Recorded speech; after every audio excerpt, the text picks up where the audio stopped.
All right. New episode of Jung Naiv. I have a new guest. Who are you?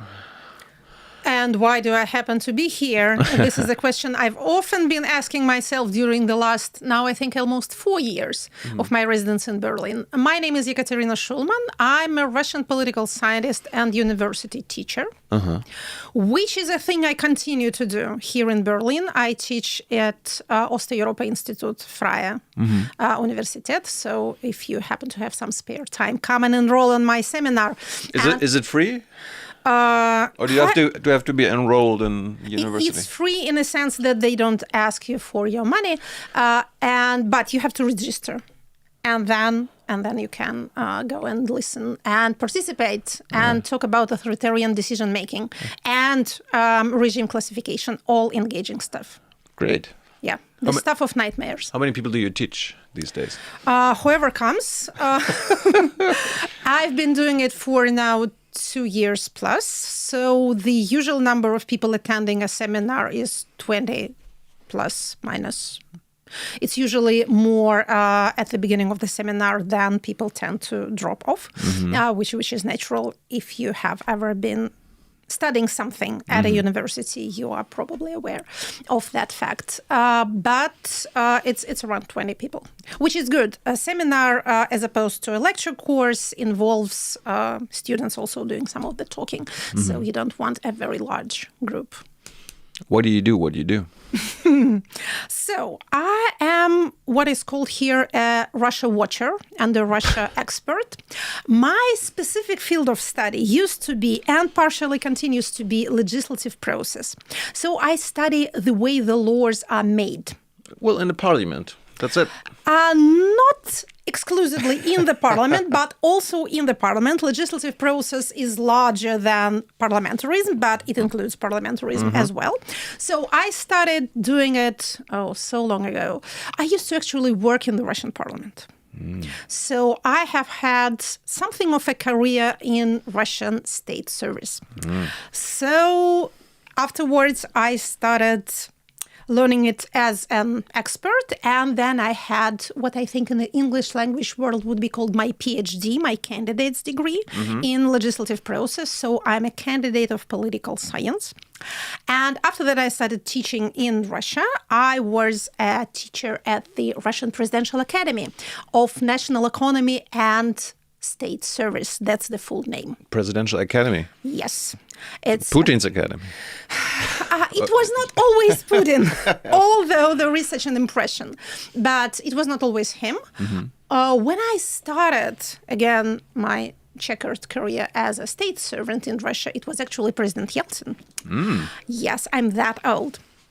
Then it was President Putin. Then it was President Medvedev for a short and bewildering 4 years. And then it was Putin without break. So that's it. But Presidential Academy, known to the foreigners as RANEPA, Russian Academy, National Economy, Public Administration. It's in terms of the number of students, it's actually the largest university in Russia. It's larger than Moscow State University, the MGO. Again, in terms of output, churning out of actual people, because it teaches students, first-time students. It also gives higher qualification to the state servants that be, and it has branches in every region of Russia, so it's a big thing. That's where I used to work in Moscow, teaching political science, legislative process. Again, fascinating stuff. And then I started publishing articles in the Russian press, and then my husband told me that YouTube is the thing to be in, and I began my YouTube channel, which was in 2017, ages ago, in another era, basically. And simultaneously, I was invited to the then largest and by far most popular Russian talking radio, Echo of Moscow. And since 2017, also a fateful year in many respects, I began having a weekly program, which continues to this day, as I may say, with pardonable pride, every Tuesday at 9 p.m. Moscow time. Come war, come plague, exile, apocalypse, whatever. Program called Status starts at 9 o'clock. Again, Moscow time, which is now 7 o'clock Berlin time. When I, for various reasons, moved to Berlin in April 2022, again, I'm proud to say that me and my co-anchor, Maxim Kurnikov, we have not missed a week. There was 1 week when the program is usually live, just like yours, only it's not so long. So there was 1 week when we actually did a recording because I was leaving Russia. And you see, like in a fairy tale, I had to produce an impression that I'm still there while I was actually on the road. But when I arrived in Berlin, next Tuesday, we did it live. And so we continue to this day with some small interruptions on New Year and maybe a couple of weeks missed during summer vacations. So this is what I do, among other things that I do. Here in Berlin, I'm also an expert in Berlin Carnegie Center that used to be Moscow Carnegie. Now it's Russia Eurasia Center Berlin, which is a great hotbed of expertise and Russia-related knowledge. Also Central Asia-related knowledge for those who care about the region, as they should. And that's where I also do things. Sounds like an 80-hour work week. How did you guess? You see, no, I'm just, talking to people, doing videos on YouTube, nothing much. But yes, it does take about 80 hours a week. Can Russians watch your stuff on YouTube? That's a tricky question. I guess it's for Russian, Russian. Yes. Right? Some of the things that I do are in English. The seminar is in English. So again, comment and roll. But most of the public stuff, the public intellectual expertise stuff that I do is in Russian and for Russians. For those of you, dear unknown listeners who don't know, YouTube is not blocked in my unfortunate country, but it is what is called in official language degraded. That is, you can access the site youtube.com, but it will be slow and nasty and unpleasant to use. They've been doing it since September 2024. And since the beginning of 2025, this degradation has reached new lows. So it's difficult to use indeed. But Russians are famous for finding ways to circumvent absurd decisions of their authorities. So now the most popular, the most downloaded type of application and program in Russia like a YouTube downloader is VPN. Oh, okay. Of course. So all the Russians, including retirees and children and housewives and house husbands, are learning how to download and use VPN. So what has happened is it's actually rather interesting. At least it's interesting for me as a, what's the term now? Digital creator. I love the YouTuber. Term. YouTuber. No, let's not go there. Okay, I'm a professor, not some YouTuber, but all right. So what is interesting is this. Before this degradation kicked in, according to Google Analytics, from 65 to 68% of my views came from Russia. That's after the start of the war in 2024, which was kind of surprising to me because first, I was under the impression that all my audience has emigrated like myself. But the percentage has not changed with the war. It has changed with this degradation thing, with the efforts of Russian authorities to prevent Russians from accessing internet. But when these technical efforts, as I said, kicked in, the percentage changed from slightly below 50%. But there was a notable increase in the percentage of views from, say, Netherlands. I don't really think I have suddenly become popular in Netherlands, although I would very much love to be. It's a beautiful country, some of the best museums in Europe. But it's the VPN, as I suspect, which led to a paradoxical effect. I have, together with all the others Russian YouTubers in exile experienced a drop in the number of views. Again, the efforts and the resources of Russian authorities have not been invested entirely in vain. There was a drop, about 18% drop in the number of views. Mm-hmm. But I have also experienced an increase in revenues. Now, the question, why is that? Can you guess? Tell me. I'll tell you.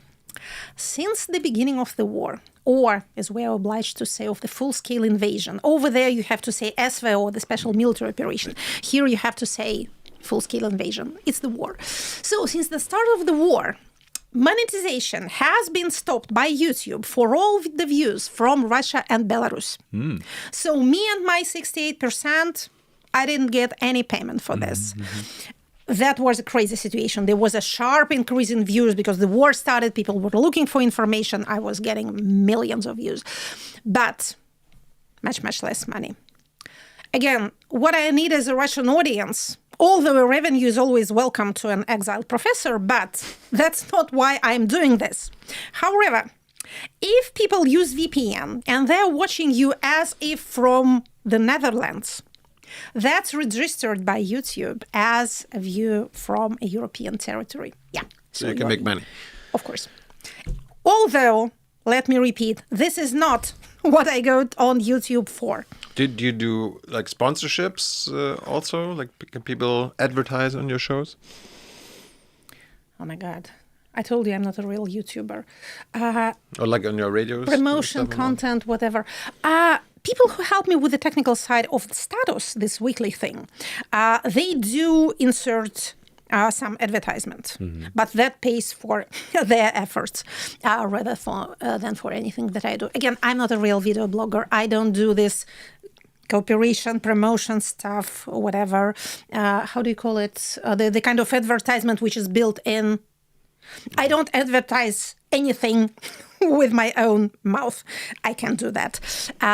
But again, thanks to YouTube for sending me something every month. I saw that Gazprom tried to make advertising with you or something. You've heard that joke. Yeah. Tell us. Yeah, it was a joke. To explain the joke, there needs to be a less than humorous explanation of my legal situation. I am, according to the Russian Ministry of Justice, a foreign agent. Oh. Of course. I've been declared a foreign agent in April 2022. So like an official enemy of the... Of course, an official enemy of the state. It's a legal status that entails various and ever-evolving limitations, prohibitions, etc. So it is forbidden to place advertisement in a content created by a foreign agent. Actually, foreign agents are prohibited from creating content, publicly available content. First, it was just for minors, so I could not create content for minors, and everything that I do produce had to be marked with 18 plus, as if I'm producing pornography, which I do not do for whatever reason. But then the legislation has evolved further, and now no kind of publicly available content can be produced by foreign agents. So when this latest restriction on, or rather ban on advertising was introduced by my beloved State Duma, it's really quite interesting when the subject of your study turns on yourself. It gives your expertise a keener edge, I would say, a deeper interest. I think I'm not the first scholar that has found themselves in this situation. People who have studied the plague, various types of viruses, venomous snakes, or the like, or again, Russian parliamentarism. You try the poison on yourself, and then you write down your impressions with a faltering hand. So, to return to the joke, you see what a lot of explanation that demands.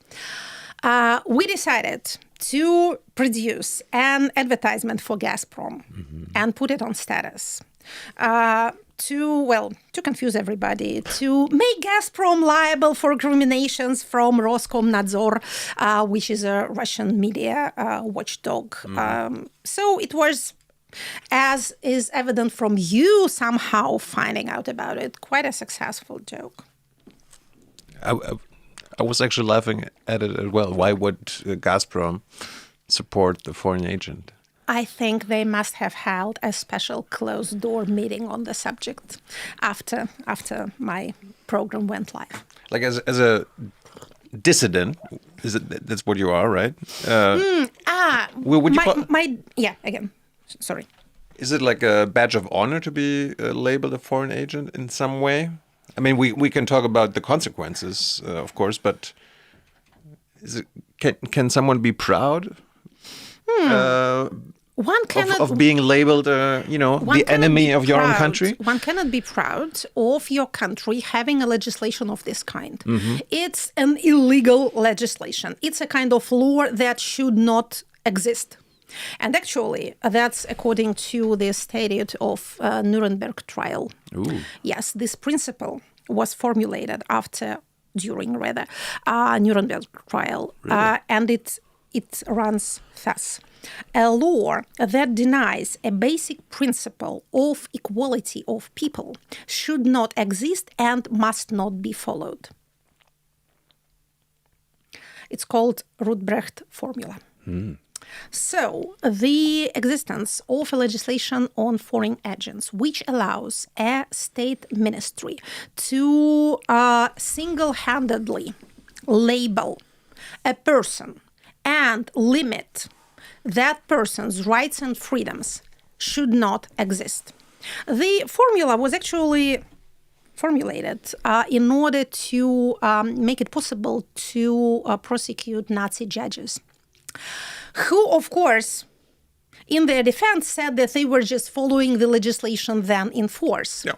And then Rudbrecht, the legal philosopher, created this formula saying that there are a kind of laws that deny basic human equality that are not laws at all, and you cannot follow them, and you cannot defend yourself by saying that there was such a rule that we, eat babies every Monday.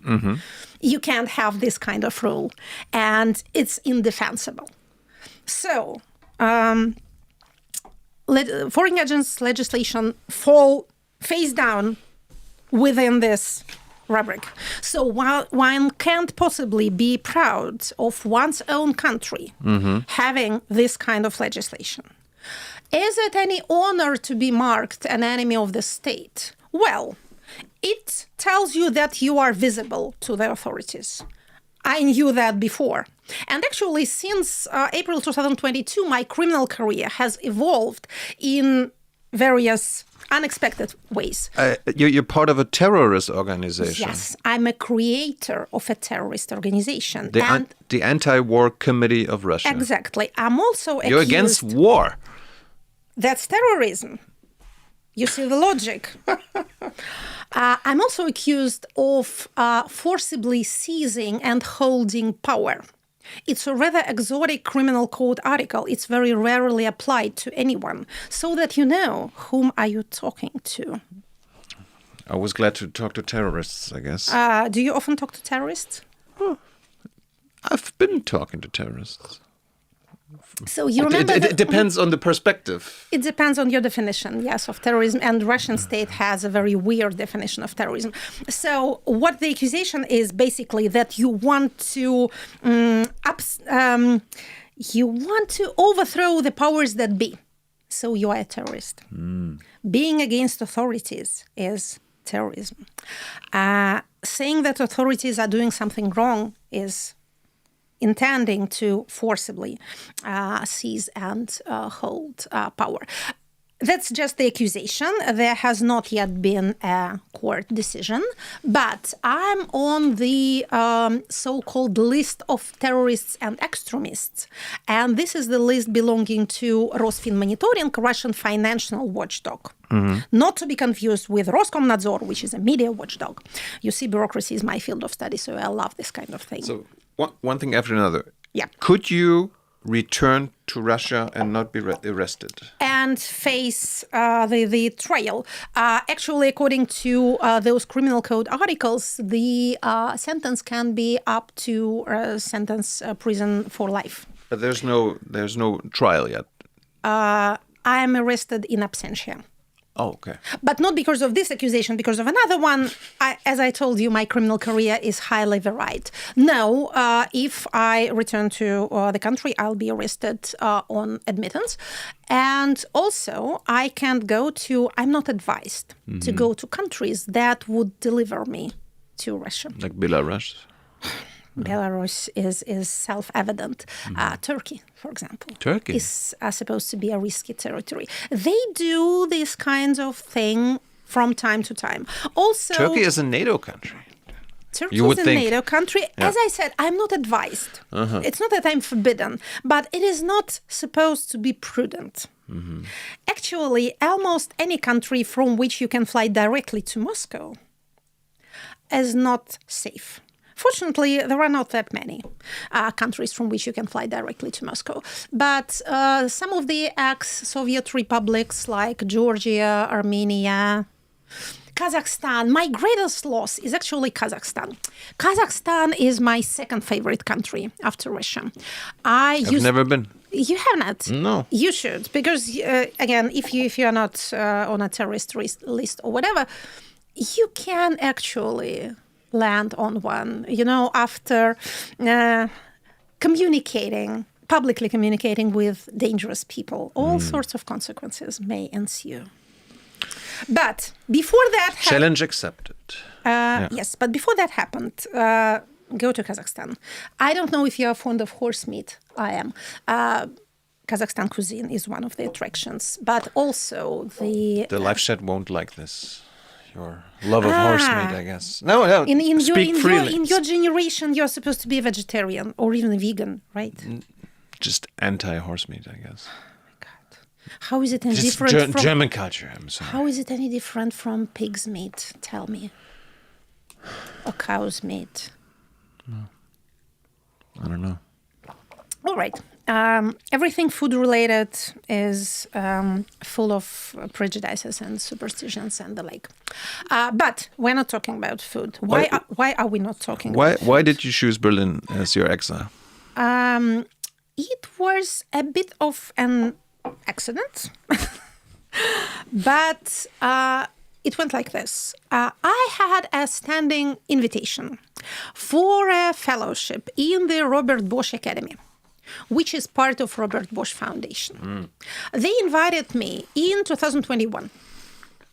It's called Richard von Weizsäcker Fellowship. It's for people from any country except Germany, mostly social scientists or people from the NGOs, educators, my kind of people. So they invited me in 2021. And we had a kind of slow and polite correspondence about it because I had, again, pretty little incentive to go anywhere because despite the growing danger, despite the gathering clouds, despite all the things that were happening in my country, my own affairs as a public speaker, as a teacher, as an educator were in a rather flourishing condition. Among other things, online education was experiencing a boom instigated by COVID, if you remember COVID. But even after most of the rather scanty Russian quarantine restrictions were lifted, the boom continued. So, and last but not least, I have 3 children, so moving around is complicated for a family of this kind. It's a caravan rather than a family. So we corresponded with the kind and generous people, as it turned out to be in the future in the Robert Bosch Academy, but I was not in any hurry to close the deal.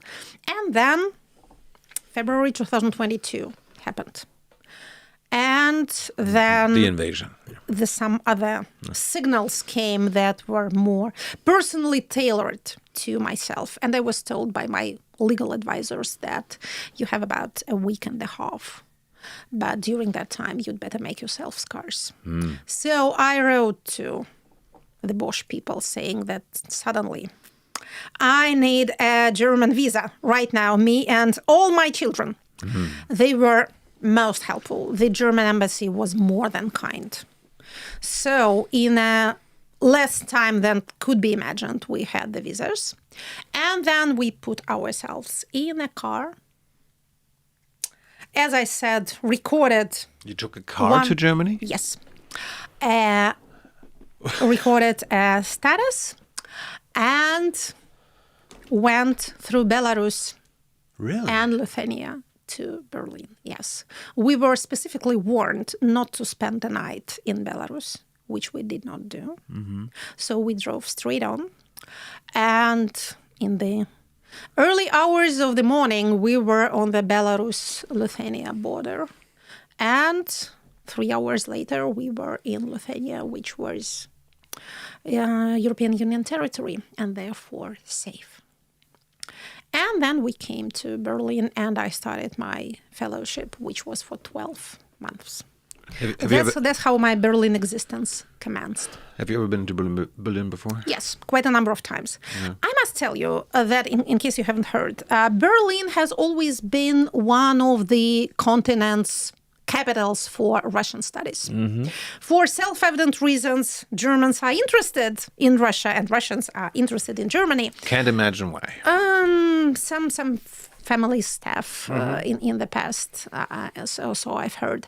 So the German Stiftungen have been doing great and brilliant work during the last 25 years in Russia, and big thanks they got for it. However, the Russian experts, political scientists, regional experts, and such like people were always going to Berlin to this roundtable or another, to a conference, to expert group meeting, etc. So I used to be in Berlin quite a few times. Is it like, I think the official reason why you're a foreign agent, according to the Justice Ministry, is it's because you get also financial help from German Stiftungen. That was the previous version of the legislation. Previously, they had to say that this or that person is speaking publicly on political issues, in my case, legislative issues, and second, gets foreign funding. From whatever source, private, NGO, whatever. So it's not like American legislation, the FARA law, where you have to be funded by a foreign state entity, a foreign political party or a government. But then we changed our legislation, so now you have to be under foreign influence, whatever that is never explained. But in the original paper that I got when suing the Ministry of Justice, and you see I'm suing them every step of the way. I'm a litigator by nature, love this kind of stuff. And that's the only way you can get your hand on some documents, because they don't do explanations. They don't tell you things. But if you sue them, they have to bring something to court, and then you can copy it and learn all kinds of fascinating stuff. So I think my famous funders were... Actually, it was Echo of Moscow who was paying me for my status thing while I was doing it on their radio. And Echo of Moscow was getting foreign funding for some advertising that they did. And so I am indirectly also a recipient of foreign funding. Another foreign source is YouTube, which is... registered in Ireland. So I get money from Ireland, and that is foreign funding as well. So no, I don't remember any German Stiftungen being specifically mentioned. You mentioned your radio show that you do weekly, that is published and distributed in Russia. I hope so. At least I make every effort that it would be distributed in Russia. Why do the authorities let you do that still? They don't. They are making every effort to prevent me reaching my audience in Russia. So that's the kind of cat and mouse game we're playing. They are blocking YouTube. I'm publishing videos directly on Telegram so that it can be available to those who can't get their hands on a VPN. People are installing VPN Russian authorities are blocking VPN. It's an ongoing battle. Keeps us busy. I thought you have also a radio show every week. No. That's the It was a radio show while there was a radio. Echo of Moscow was closed down by force during the first days of the invasion, in the first days of March. It was actually during my air, during my program. That's a moment you will not forget. So you are on air in a studio in Moscow. And I must tell you that before the start of the war, I remember I was shown some statistics by the head of that radio station, Alexei Venediktov, according to which during this status program on air, we had an audience of 250,000 people, 250,000 people. So you are on air, you are doing your talking, and the audio operator, sits in the same studio. And he says, we are off in Kazan, we are off in Samara, we are off in Saratov, we are off in Krasnoyarsk, we are off in St. Petersburg, we are off in Moscow, closed. So that was the end of the Echo of Moscow radio station. Were you surprised that he actually invaded Ukraine, like so many in the West? I mean, up until the day of, most German experts, most of German politicians, most people in the West were like, nah, he's not going to do this. Even Zelensky was like a day before, like, no, it's not going to happen. Were you surprised? I was one of the experts that did not consider full-scale invasion probable.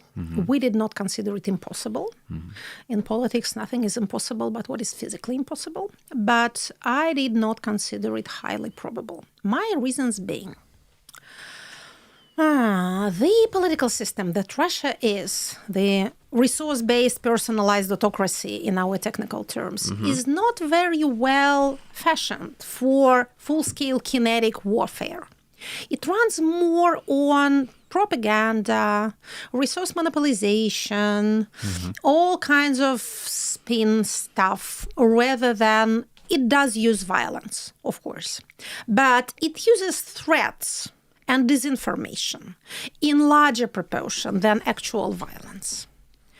Its decision-making and decision implementation machine is fashioned, I would say fine-tuned, for monopolization of resources and dissemination of resources among the elites, also known as corruption, rather than for a big war.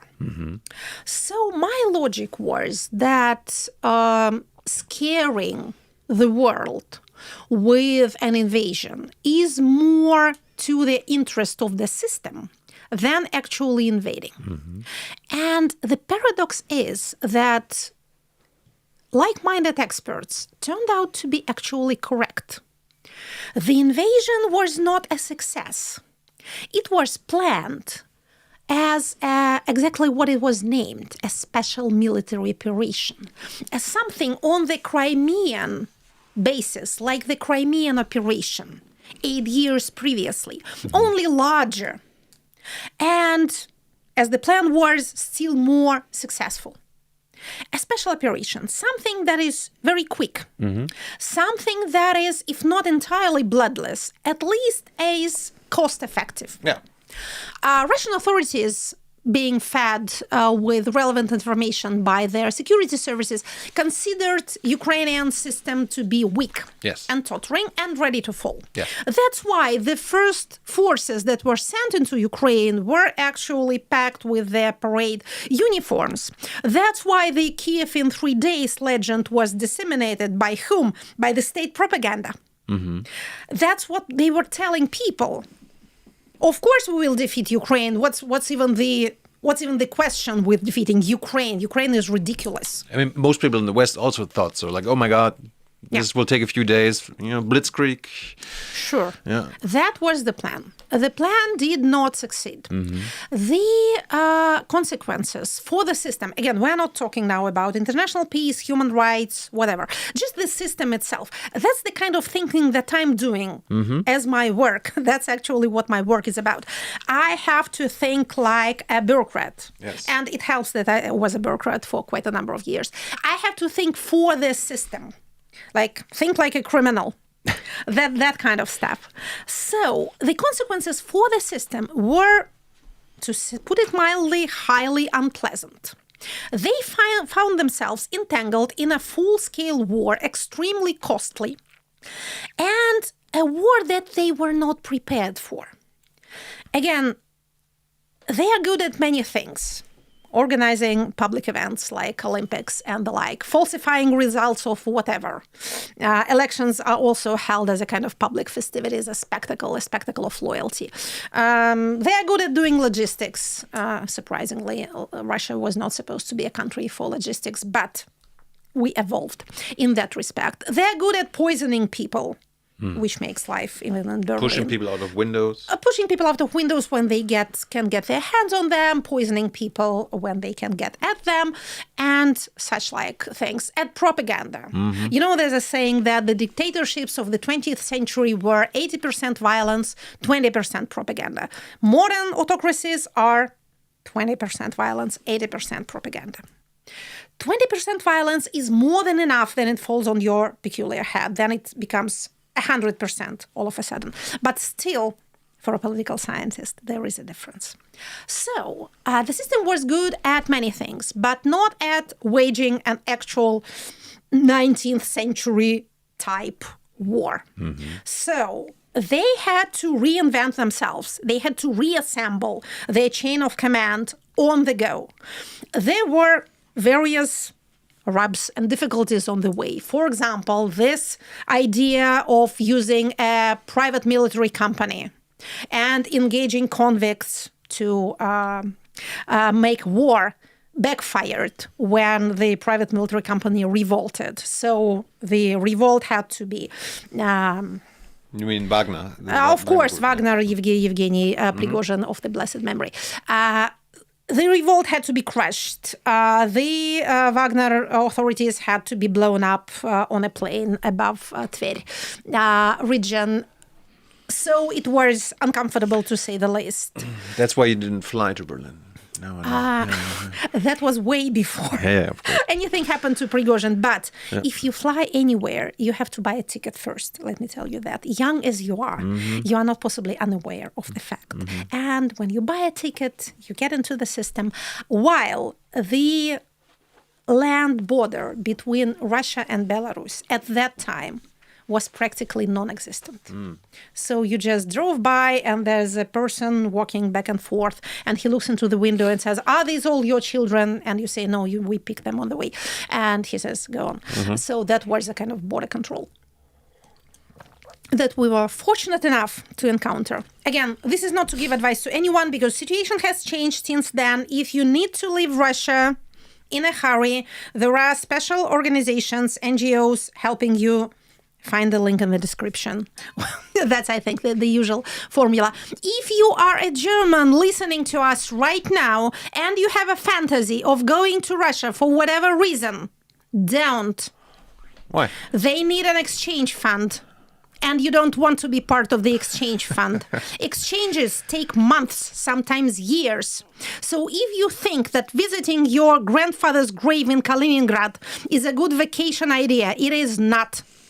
If this is the only thing that you get from this podcast, I will not regret coming here. Back to your surprise of the invasion. Yeah, sure. So, back to the capabilities and limitations of Russian political system. So, as I said, it was not formed for the war that it found itself entangled in. It had to reinvent itself in the air. Being a large machine manned with numerous and moderately qualified personnel, and also being very resource rich, it does managed to continue reinventing itself. The way it does this reinventing, the way its instruments are evolving, that's my field of study. Mm-hmm. And I'm watching this development with, I would say, increasing interest. You might have heard, and you might have already been tired of hearing, when Putin will run out of money, or when will he run out of people, that kind of thing. Any day now, like according to the West. Sure. Any day. Sure. Yes. You know what the irony is? Again, I'm watching the machine as my daily job. It was in the state of shock in 2022, but it managed to survive and to adapt itself. In 2023, it went, together with large parts of Russian society, into the state of euphoria. They did not kill us, we are not dead, sanctions did not destroy the Russian economy, war is going on swimmingly, people are getting money, economy is being boosted by state funding, the military-industrial complex is churning like 24/7, people are getting increased salaries, you can sign a contract and get millions of money. There was a real economic growth and income growth in Russia in 2023. But based on the war. Of course. This continued into a bit of 2024, and then the effect somehow petered out. So what is called military Keynesianism, named after Keynes, the economist, has its limits. If it did not, every country would be at war with every other country any day of the week because it's so profitable. Yeah. You see, you go to war, you pay your people money, you invest in military production, your economy grows. Some people here in the city we are talking in, like 90 years ago, would have echoed the sentiment. But again, it's a wonderful idea, this going to war in order to boost your morale or your economic growth, but it has its limits. Mm-hmm. And these limits began to be felt in 2024 when Russia discovered that it does have a deficit of people, not just on the front line, but in the labor market. And it's a bad thing because, it's a bad thing or a good thing according to the side you're watching this from, but it's a thing that is hard to remedy because it would have happened even without the war because of the demographic tendencies, objective demographic tendencies. We are in a, I would say, youth gap. Is it comparable to Germany? Like we have a boomer problem. Like many of the boomer generation are retiring. They're retiring, and like we are missing like 10 million people in the workforce. Yes, only. The tendency is more or less universal for all developed countries: aging population, lower birth rates, less young people, but. Add to that in Russia, people live much less than in Germany. They die earlier, especially males. We are a country of early male mortality. That's our actual problem, not low birth rates. Our birth rates are no worse than those of our next neighbors, and you can live with that. Is it because of alcoholism with the men? Because of? Alcoholism? One of the reasons, yes. Numerous socially preventable causes, let me put it like this. Yes, violent crime connected with alcoholism, suicides connected with hard drinking, road accidents with lethal consequences connected with drinking, disregard for one's health, and low access to healthcare services connected with the general dysfunctionality of Russian governance. So, have they not been watching Putin's propaganda videos where he's like a very muscular, buff guy who is apparently living a healthy life? Yes, he's the one Russian male living a healthy lifestyle and likely to live for some time longer. So one would wish it were the other way around, so that the people would drink less and maybe he would drink a little bit more. That would make our political evolution a bit easier. But I just imagine Putin being drunk. Have you ever? It can be worse than him being sober. Have you ever met him? Just we can go back to the invasion in a second. Yes, we were describing the evolution, and we have stopped at 2024, but we'll get back to this. Yes, I've met him once on a public event. I was sitting almost next to him. I had the unpleasant experience of asking him a question and listening to his answer. He's one of the nastiest people you may wish to meet in your lifetime. Why? I mean, I dream of interviewing him at some point. After you were on our show, I'm sure he's going to be very joyful. You won't enjoy it. Well, he has this manner they taught them at the KGB higher school of first, never speaking the truth. Even if you ask him the time of day, he just physically can't. He's a person who is lying all the time. Again, even if it's of no earthly use to him, he's just so constructed that he can't speak the truth. And the second thing they taught him in the KGB school is that you have to put a person you communicate with in an uncomfortable position by whatever mean. One of the things they do is that they ask you for your name as if they don't know. Mm-hmm. Like you did. Who are you? By the way, your name is... Mm-hmm. If they want to make you feel really uncomfortable, they ask for your name while garbling it.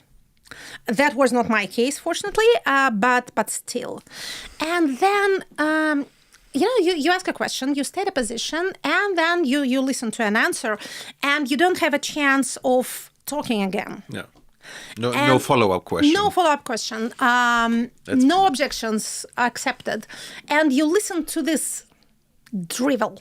Mm-hmm. And you can't say, dear Vladimir Vladimirovich, what is it that you are talking about? Have you no shame? You can say this. You have to listen. And you also have the pleasant feeling, the very pleasant understanding afterwards that by asking a question and attracting his attention to an issue, you have actually made this issue worse. Mm-hmm.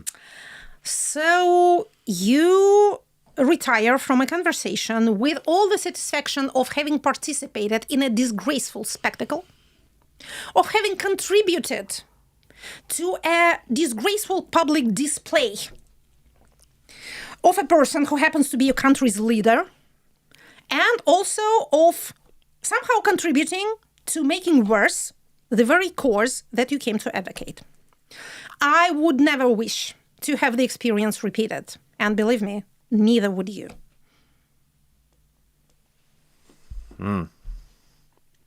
Back to 2024. Mm-hmm.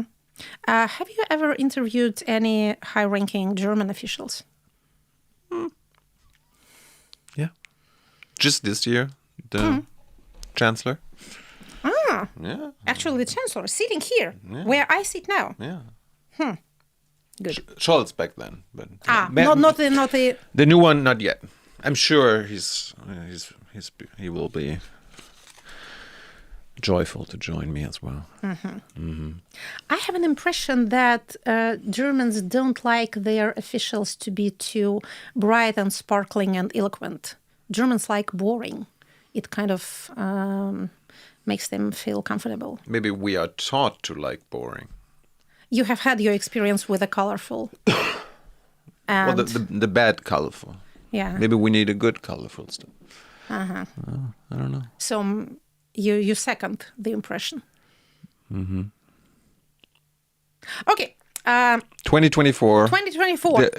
Reaching the so 22 shock and adaptation to shock. Mm-hmm. 23 euphoria at having adapted so successfully and actually finding the war a good thing. Mm-hmm. 24 realizing there are downsides to the glory and beauty of the war. Workers and all this. Yes, not enough people. Mm-hmm. The first inklings of there might have be there might be a shortage of money in the future, not right now, but at some point, and also a gradual realization that it's necessary to squeeze the population for more revenue, because the external revenues are, again, they're not disappearing, but they are not increasing while your expenses are constantly increasing.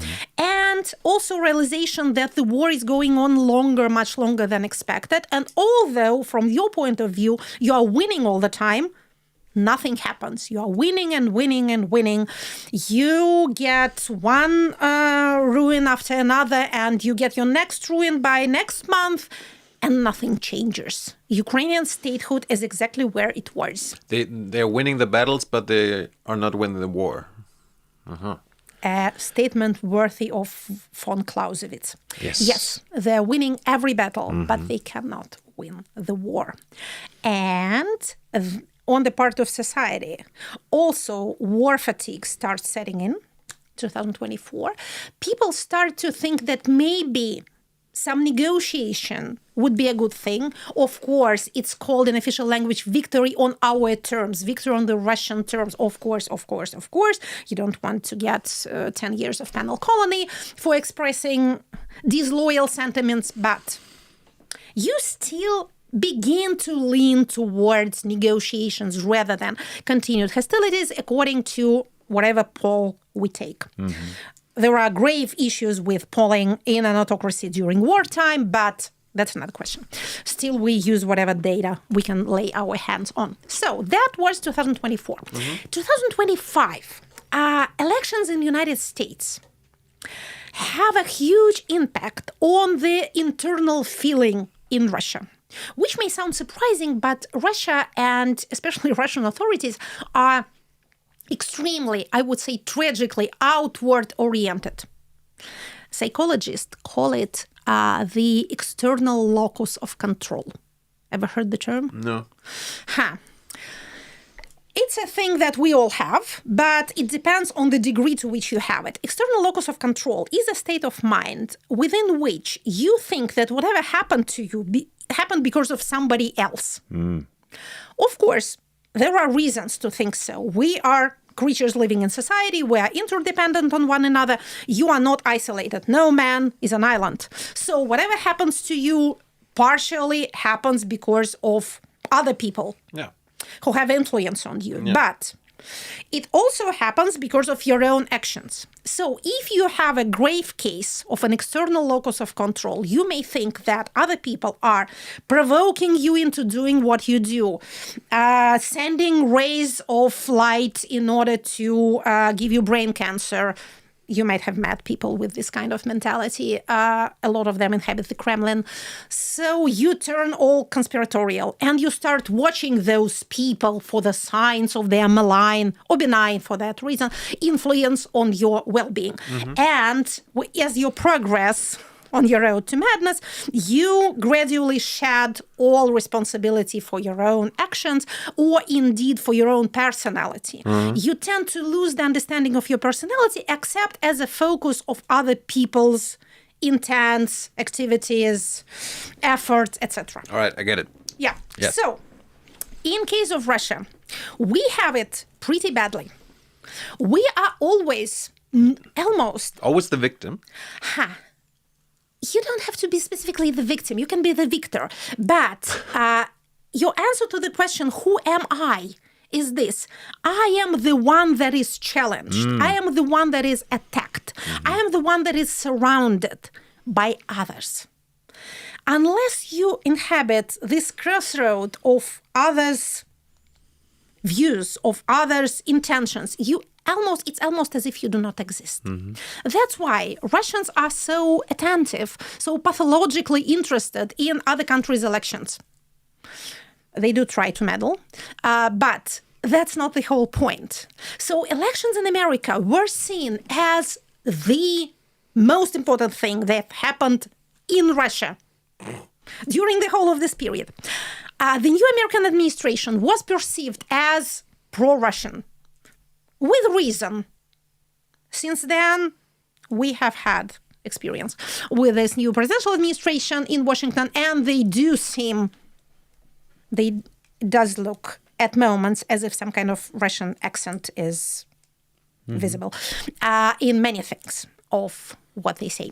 But like my previous guest, Jason Stanley, he's like a philosopher and fascism expert at Yale. He left the US for Toronto, and he compared Trump and Putin as being two fascists liking each other. That's why they can deal with each other so easily. Neither of them is a fascist, according to political science. They are an autocrat and an autocrat wannabe. They do have, it does seem, although here I'm treading the murky ground of psychology, it does seem that the attraction is rather on the American side. That is, American autocrat wannabe sort of admires his Russian counterpart, but is not getting anything in return. Again, given my experience, or my country's experience with our president-that-be, he's not a person to like anyone. That's why, by the way, he has no favorites. Unlike so many autocrats or people who have amassed personal power, they tend to have favorites or be influenced by somebody they are attached to. Yeah. Not our case. No.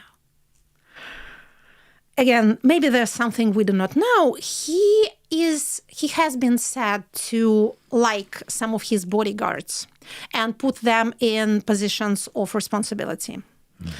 Mainly, it did not turn out to be a success, administratively speaking. Surprise, surprise. People who are good at carrying your suitcase are not very good at running regions and ministries. But he tires of them and forgets about them. He does not seem to have long-term favorites or favorites who are of any influence whatsoever. So, returning... They could be strategically smart in a way. In a way, yes. When you think of being a king or autocrat and all that. Yes, you have to play people against each other, divide and conquer, all this kind of, well-known wisdom. So, okay, back to Trump being elected. Yes, Trump being elected. The Russian system is like, yes. Yes, now is the moment. Now is the chance. It was a spring of hopes. And again, both for the elites and for the society that at that point began to be wholeheartedly tired of the war and wanting to end it on almost any terms except maybe handing back Crimea. All the rest could have been wrapped and explained as a victory, and society would have accepted it. And they quickly met in Saudi Arabia, I remember, Rubio, like before, I think even before elections. Before Trump got into office. Before he began his time in office officially. Yes, there was such a wave of hope. I remember feeling it myself. Although, again, I should have known better, etc., etc. But you can't help hoping, even if you know in your head that it's useless, that there's no common ground on which the sides can agree, that this kind of diplomacy is child's illusion. It just cannot materialize, but still you think, well, maybe there's something I don't know. Maybe there's something I just don't understand. Maybe this weird American guy has a way that other people don't have. Maybe he knows a secret. Maybe this very simplicity is a key. Maybe something will happen because you so want this carnage to stop, if not to end. You can't help hoping. And then I had another thought that materialized or was proved correct during 2025. And that was also partially psychological. If you have had a hope dangling before your nose and then it disappears, you are left in a worse position, in a worse condition of mind than before you had that hope. I think it's a pretty basic mechanism. If you had this idea that you need to tighten up, there is no end in sight, we just need to plod through all this, at some point it will end, but we don't know when. That's one state of mind. Yeah. And then you have this, maybe it will end tomorrow. Yeah. Here it is, it's so close. Yeah. Morale is getting higher. Yeah. And then it evaporates. I was thinking that for the apparatus, for the state machine, it will be a hard disappointment because by this time, starting March 2024, repressions against the elites, the nomenclatura, also kicked in. Not just repressions against media, civil society, and the like, although this continued, but rather wide-scale repressions against officials. High prison sentences, confiscations of property of the families, of extended families. This did not happen before. Vice governors, former governors, judges, including federal judges, numerous regional officials. So imagine yourself, again, back to our think like a criminal rubric. Imagine yourself a Russian official of middle rank. You have kept your position after 2022. You have not retired. You have not tried to leave the country for Dubai, carrying whatever spare cash you might put your hands on. You have remained at your post. And you, together with your comrades, have managed to keep the country running. It has been withstanding the sanctions. It has carried on with its infrastructure of daily life. Economy is working. People are more or less satisfied. Those who get more money are more satisfied than the others, but still there has been no mass discontent. You rather expect your loyalty and your efficiency, your patriotic dutifulness to be somehow rewarded. I remember talking to people before presidential elections, or rather electoral event of 2024, and they said that there's actually a plan to be put in execution after elections are over. The plan according to which these old guys up there will be replaced with the new guys who have proven their worth during the hard years for the motherland. Mm-hmm. They have been serving the motherland, and the motherland will reward them. Mm-hmm. This had a particular term attached to it. In Russian, it was called перерассадка. It can be translated as reseating. And then the electoral event was over, and indeed, things started happening, but not the kind of things they expected, but arrests and confiscations. So imagine yourself living in this environment. You have your workload. You have shrinking resources. You have increasingly dissatisfied population. Imagine you are a regional bureaucrat of the middle rank. The federal center is sending orders, and you have to carry them out. And at the same time, you have people beneath you and above you, people sitting in the next office, arrested every bloody week. Mm-hmm. And then suddenly you have this Donald the Savior appearing on your horizon, who is now going to put everything right. The war will be over. This nightmare will be over. The dogs of the FSB will somehow crawl back into their lair, and you'll be left in peace to do your work, which is difficult to begin with. So you have this hope. You live on this hope. It carries you through another week and another week and another week and another vice governor being detained and another one being sentenced to 9 years or 10 years or 12. And the property of their children and the spouses of their children and the driver and the wife of the driver confiscated by the state, because this is what happens. And so you live on. And then the hope does not materialize.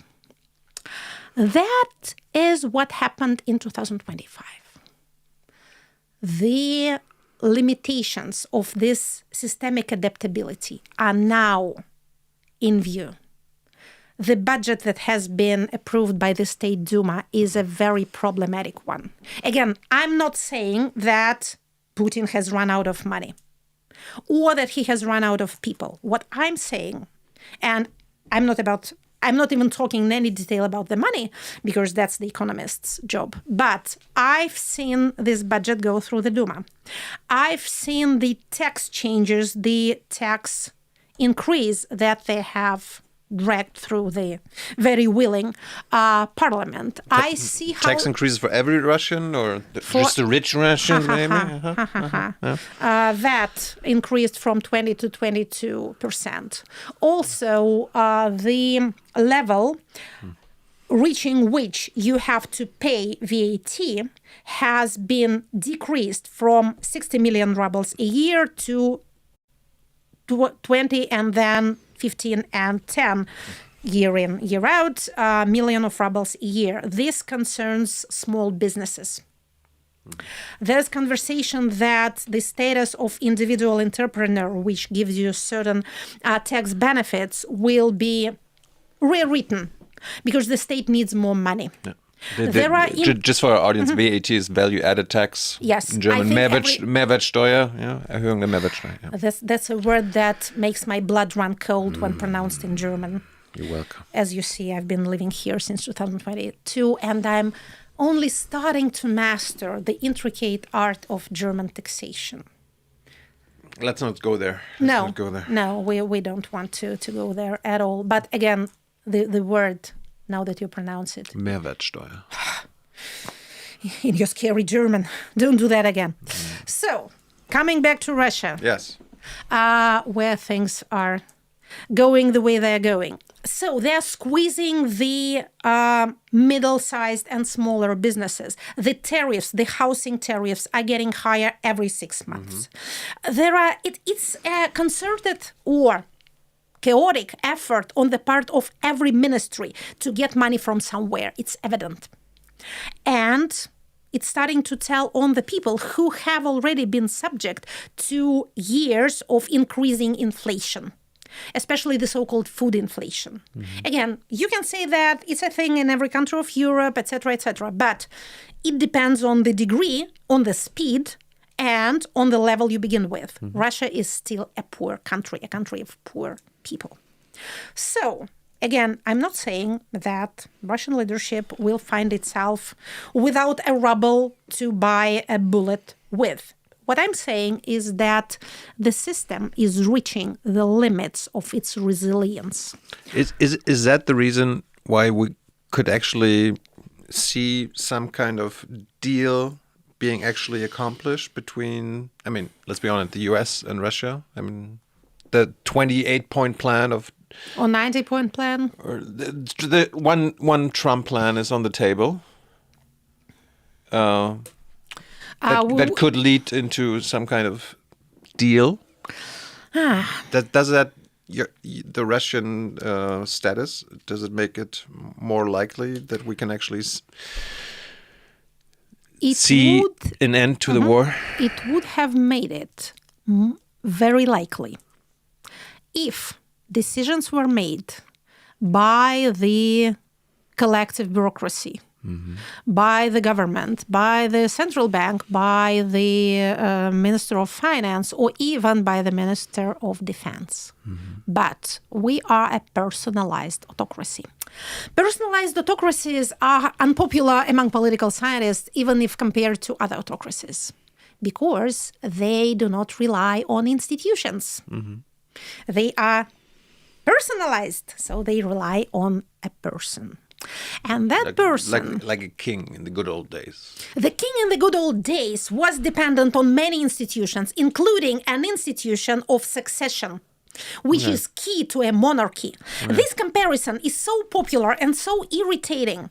Monarchy is an institution. It's not a personalized dictatorship. That's why I asked it, because because I think many people were like, it's like a king or something. No, not at all. I've heard like this a czar. Sorry. Oh, yeah. A czar. Oh, yeah. Interestingly, in American parlance, czar is a word that also exists, but it means an entirely different thing. It means something that we would call a commissar. Yes. Somebody appointed to oversee some specific sphere. Or Yes.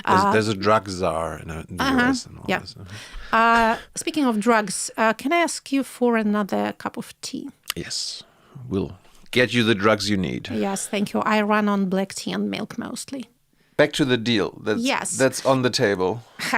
Again, it would have been much more likely had there been more institutions in the country, or had there been more of an influence of existing institutions, again, like bureaucracy or economic actors, on the actual political leadership.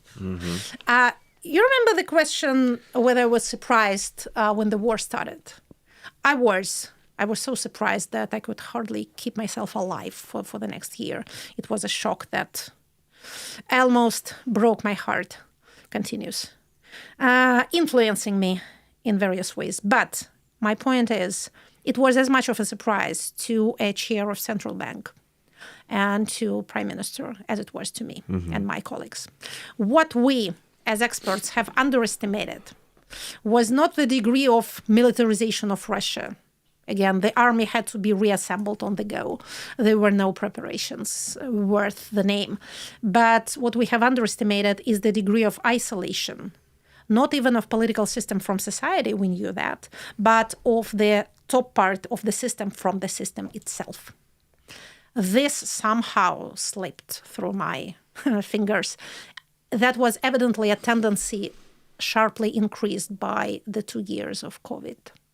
This is when it happened, I suspect. Again, it's just my guess. You mean Putin isolating himself from the rest of the political system? Yes, from his own elite. How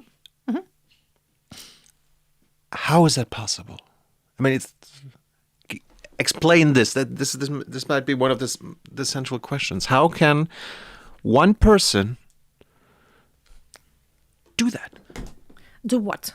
In one of the biggest countries in the world, one of the most powerful countries in the world, actually isolating himself from the bureaucracy of his country, of most of his politicians, most of the parliament and all this.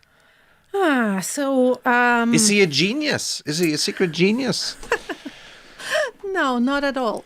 So concentration of power in the hands of one person in one of the largest countries in the world does not surprise you, but isolation does.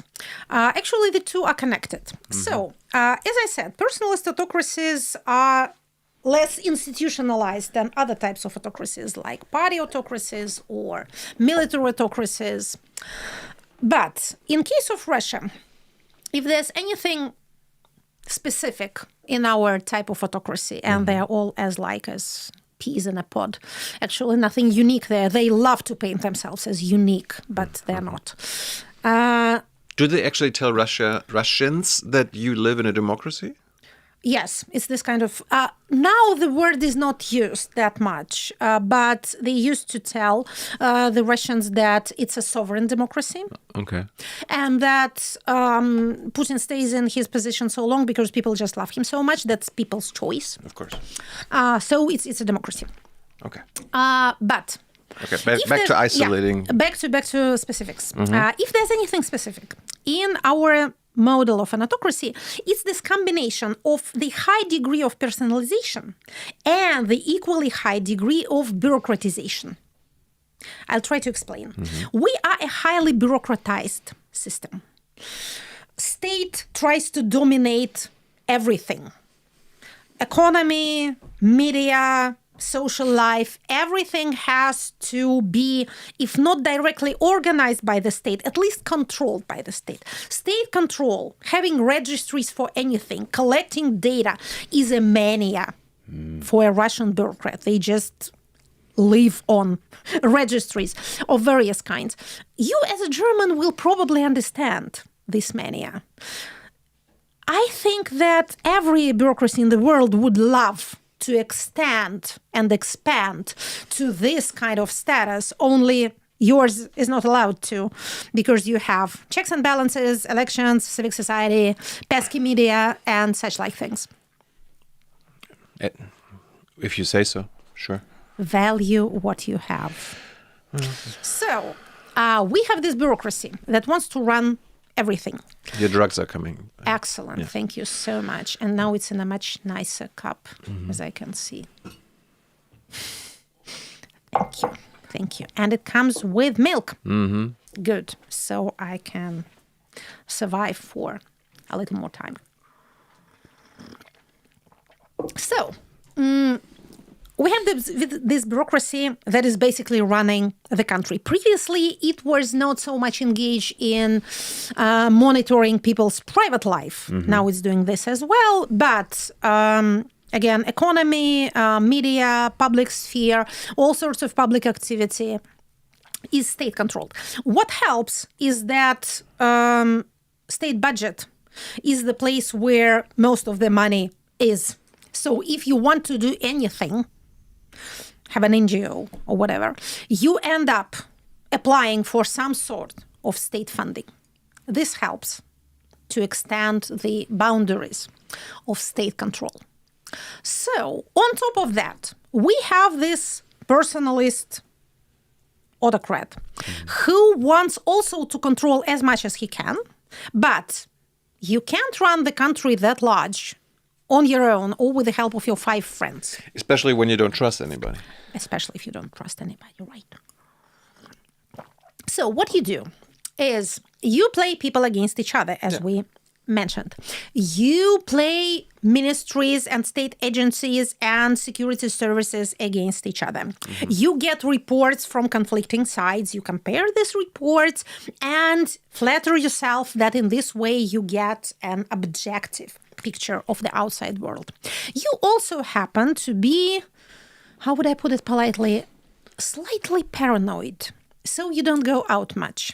You don't play Harun al-Rashid and walk the streets of Baghdad dressed as a beggar. So you live on reports. You read the papers in the red folder, and whatever is in the report shows you what is happening in the country. Whatever is not in the red folder does not exist.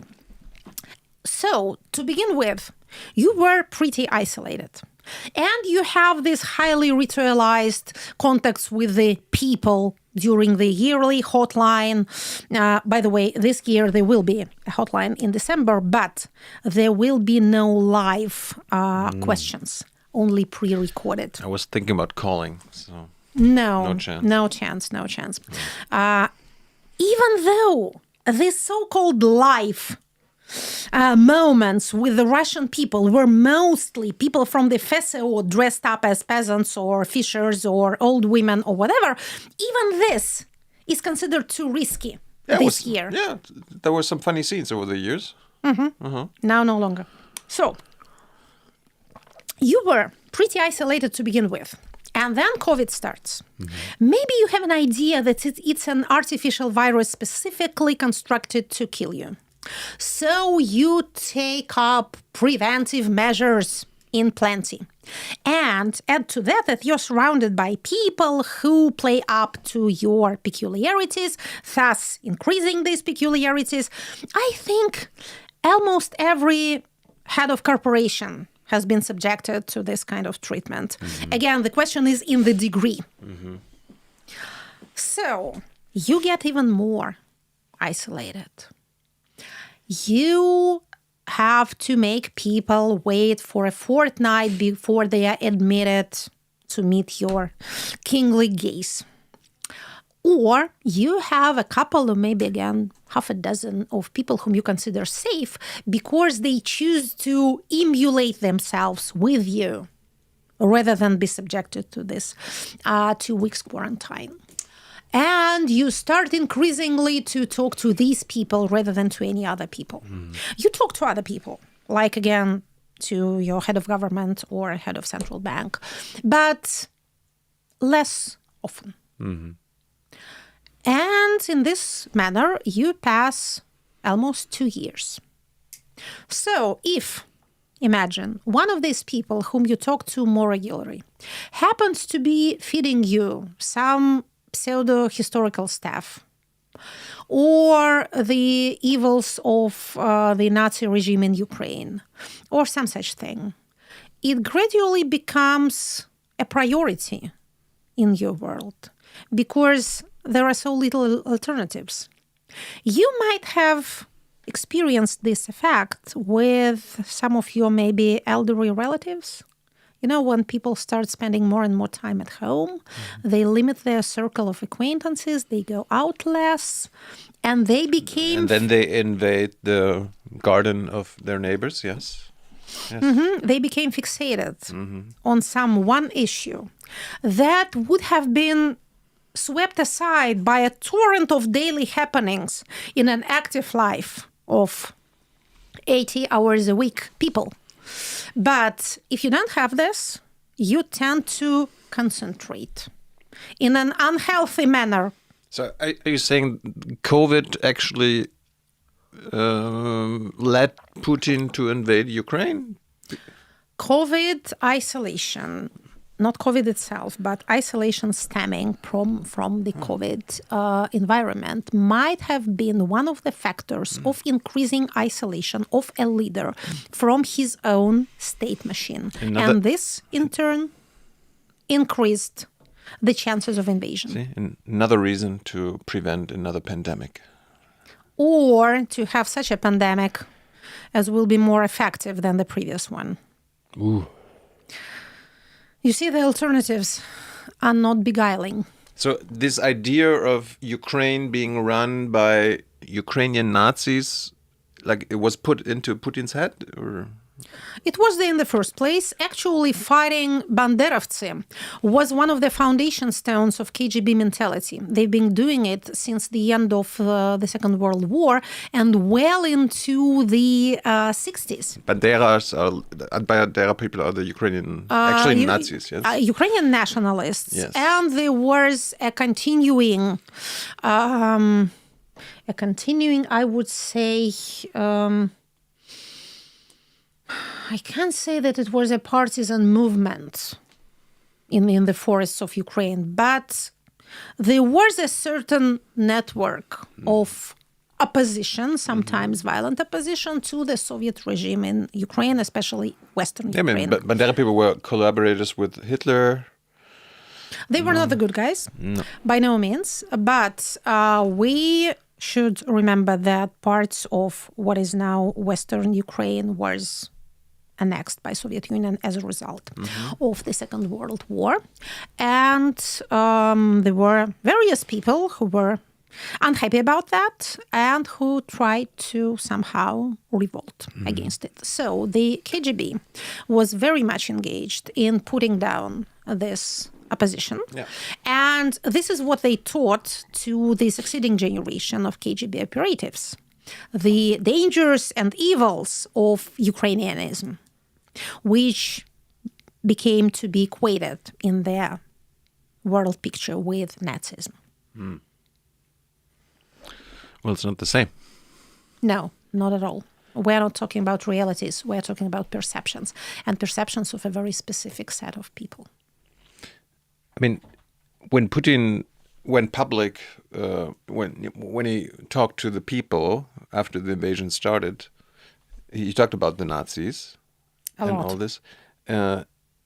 Was it ever their goal to actually destroy Ukrainian statehood? You know, the Ukrainian nation as a whole? Like in the West, it's like, okay, first he's coming for Ukraine, destroy Ukraine. Then he's coming for the Baltics, Estonia, Latvia, etc. And then Poland is next and all this. That's like part of the, at least Western public debate. I mean, you probably follow German experts and Western experts. Again, I'm in my turn so fixated on the internal doings in the country that I don't follow all the details of a foreign policy debate, but I'm aware But of what you've been following the Russian about. debate. Was the Russian goal actually to destroy Ukrainian statehood, the Ukrainian nation? The idea, first, the so-called goals of the SVO, goals of the Special Military Operation, were formulated in the vaguest manner, and that was intentional. Of course. So you can...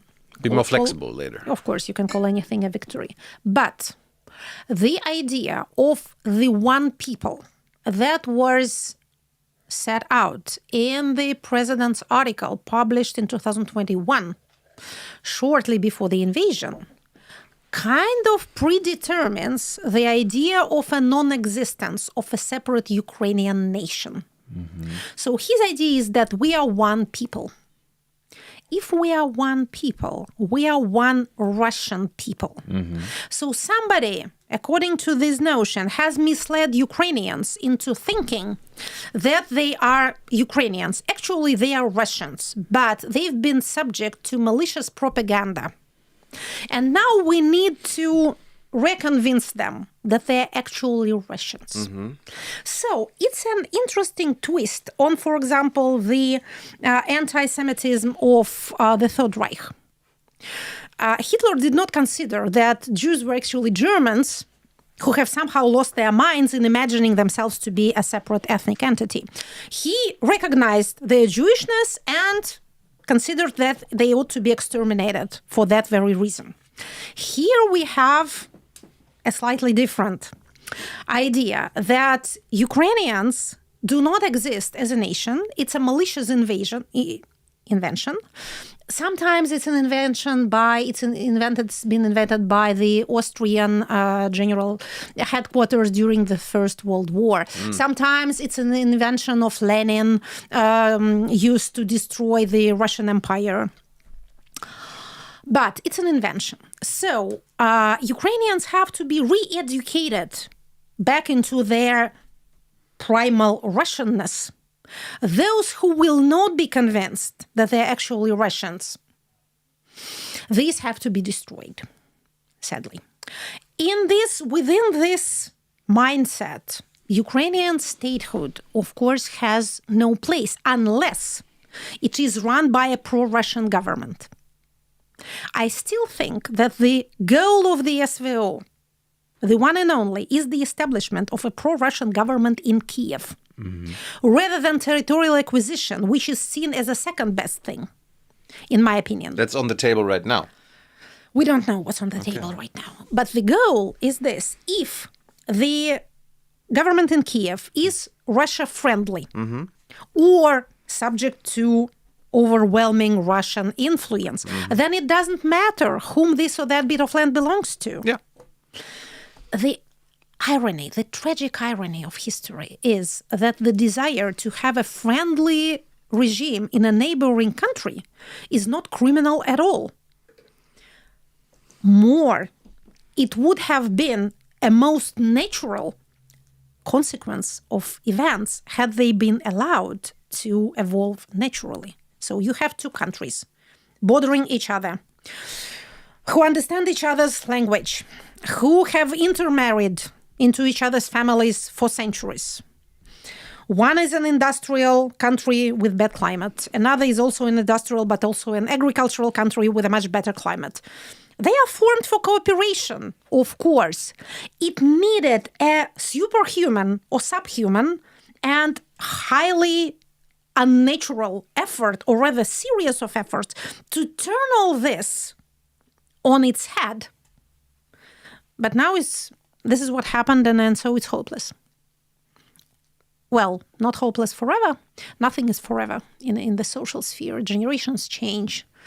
So the hostilities of the last generation mean little or nothing to the succeeding generations. France and Germany has been at war for centuries. Now you haven't been in an armed conflict for 80 years. I don't know, what are you thinking about? 80 years and counting, yes.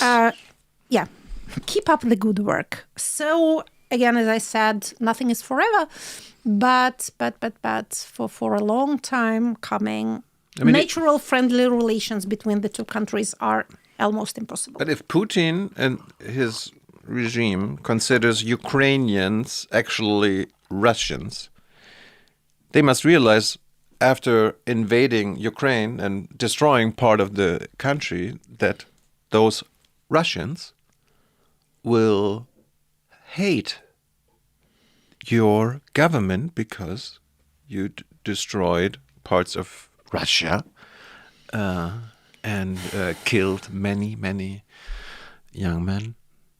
Also old men, women, children of all ages. again, coming back to our thinking, where's the logic? Thinking like a criminal mode on. There is an example of Chechnya. Late 90s. You have a revolting province.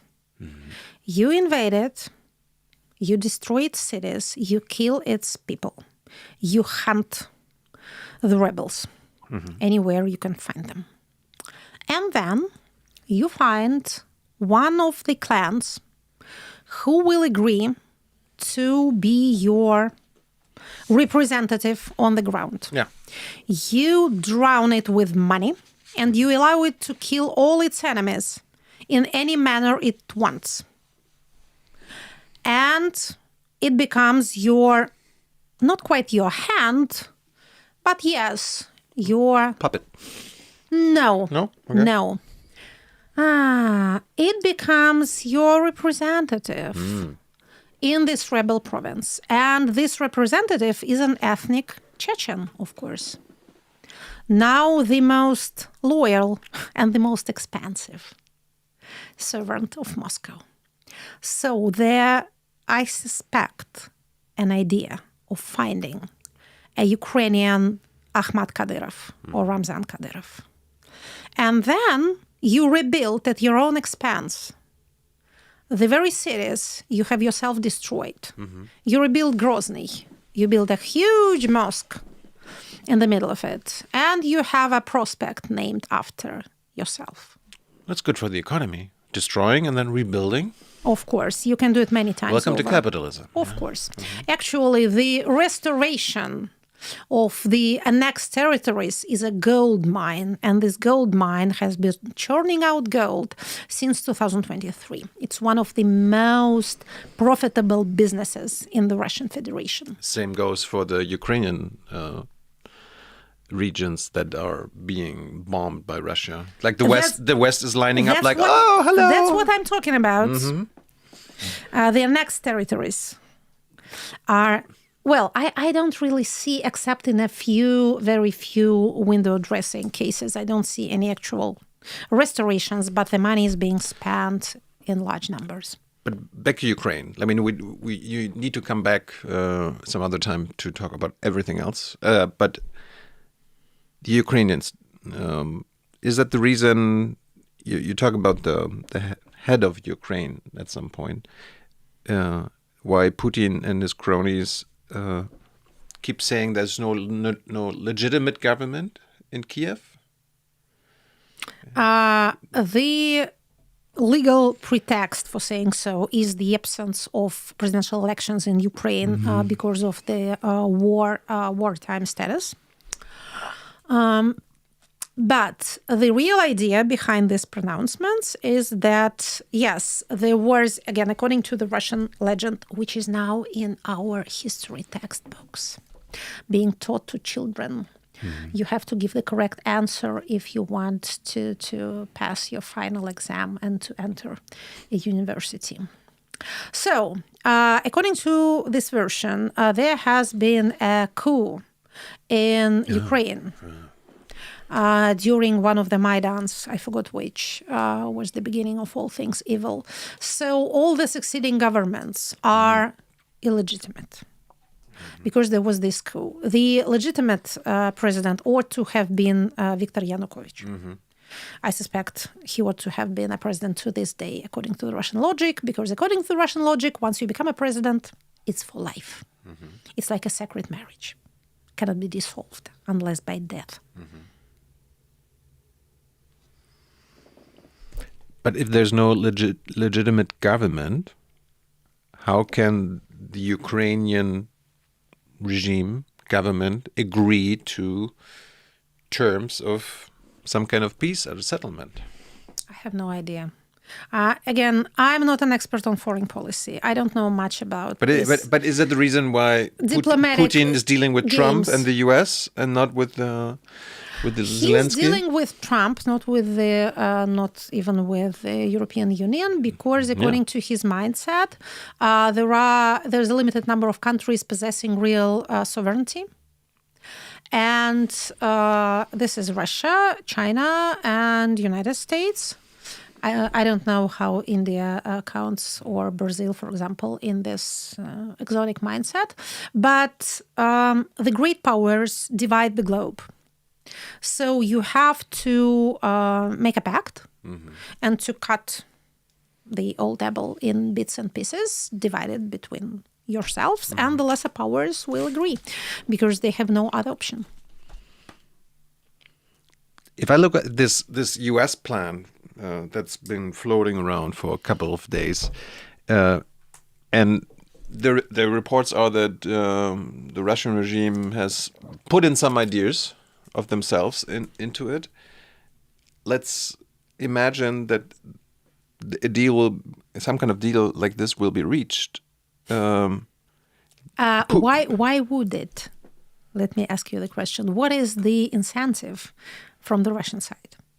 Well, it's you already talked about, like, the war is not as profitable or great for the economy and all this. So economy is feeling the strain. That doesn't mean the president is feeling any strain. Okay. According to his worldview, the Russian army is progressing swimmingly. So why agree now? Why stop? Well, maybe when we're making progress. That's evidently his logic. On the other hand, you don't want to antagonize the other world leader. Sure. Worth knowing, the second one. So you keep this dangling diplomatic back and forth, and you try to make it appear as if the other side is not agreeing to an agreement. But my question resolves around, if this deal is actually being reached, the entire invasion was almost for naught, because he tried to beat Ukraine's alignment with the West, Ukraine's alignment with the European Union and maybe even NATO.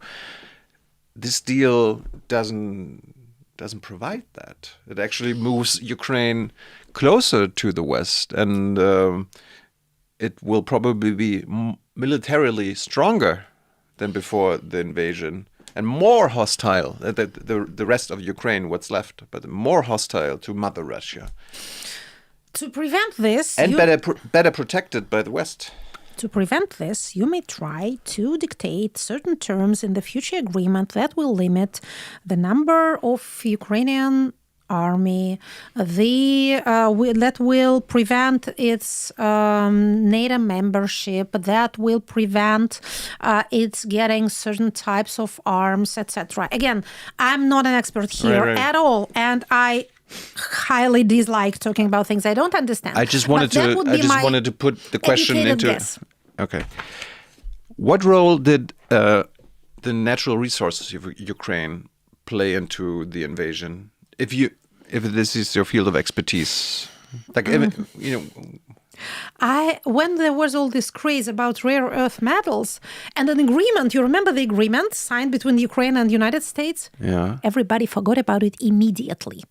Like the moment it was signed. So it was evidently very wise for the Ukrainians to sign it, because it seemed to go well with the American president, at least for a moment, and it doesn't seem to mean anything. So when there was all this hype, but I also talk about the gas resources, in the Black Sea and all this. Like, it's one of the biggest gas resources in the world. So the biggest gas resources in the world are in Venezuela. Oil, that's oil. Yes, that's oil, right. And the second are in Saudi Arabia, and the third are in Russia. And our gas resources are mostly in eastern Siberia. Okay. But Ukraine is a resource-heavy country, right? Well, again, when all this rare earth hype began, I inquired from real experts in the sphere whether there's anything behind it. I was told that anything that could be digged out of the ground was digged out of the ground during Soviet times and post-Soviet times. Whatever remains may be more expensive to extract when it is worth. And generally, I understand the rationale, or rather, I understand the desire for rationale, that we're invading and annexing some kind of El Dorado. that will feed our Spanish empire on which the sun never sets for centuries to come. No, but I was thinking like, okay, when the US invaded Iraq, they wanted the oil as well. Did they get the oil? They get the oil. Was it profitable in the end? Was our rarely profitable in the end? Negative consequences mostly outweighed the positive ones. What we are getting... And I learned in history, like big powers, great powers, invade other smaller countries because of resources. So that's why I asked the questions. The question is quite correct. Okay.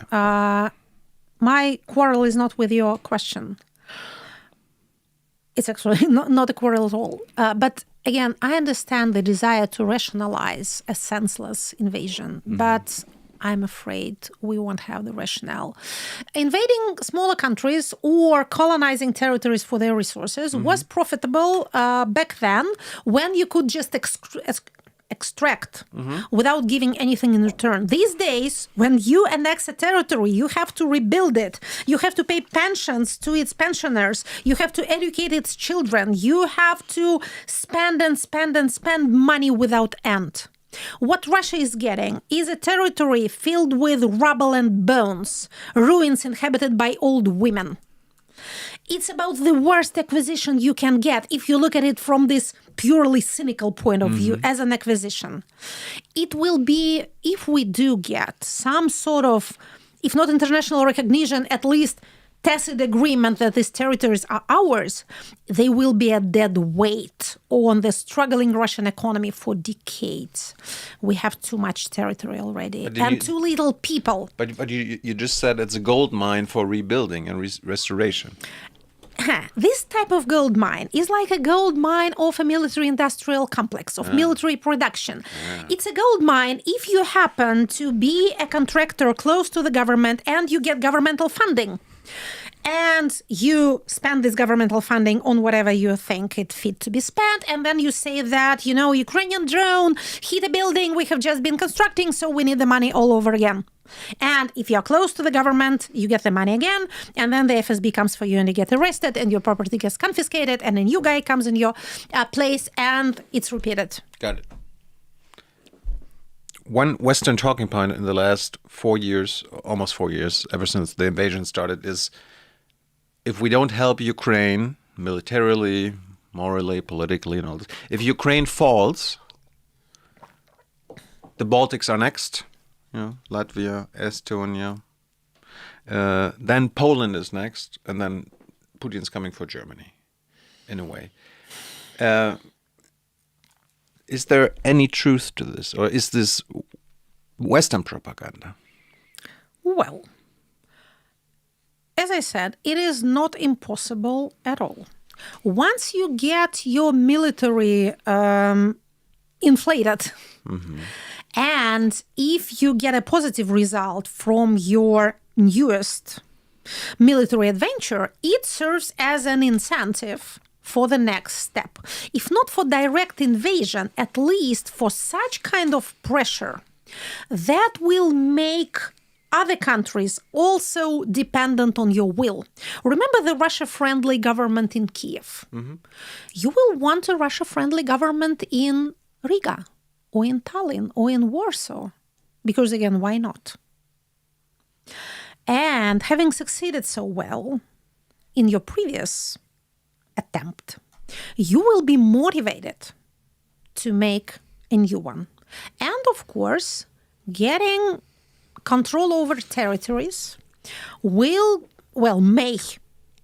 might have, in a different demographic situation, given you access to more manpower, more people you can enlist, which in turn will, or even if you don't get access to much of manpower, because again, it's mostly old women remaining there, at least you will have to increase the size of your army because you need to control these territories inhabited, as you yourself have noticed, by these Russians that have been so badly influenced by Nazi propaganda that they imagine themselves to be non-Russians.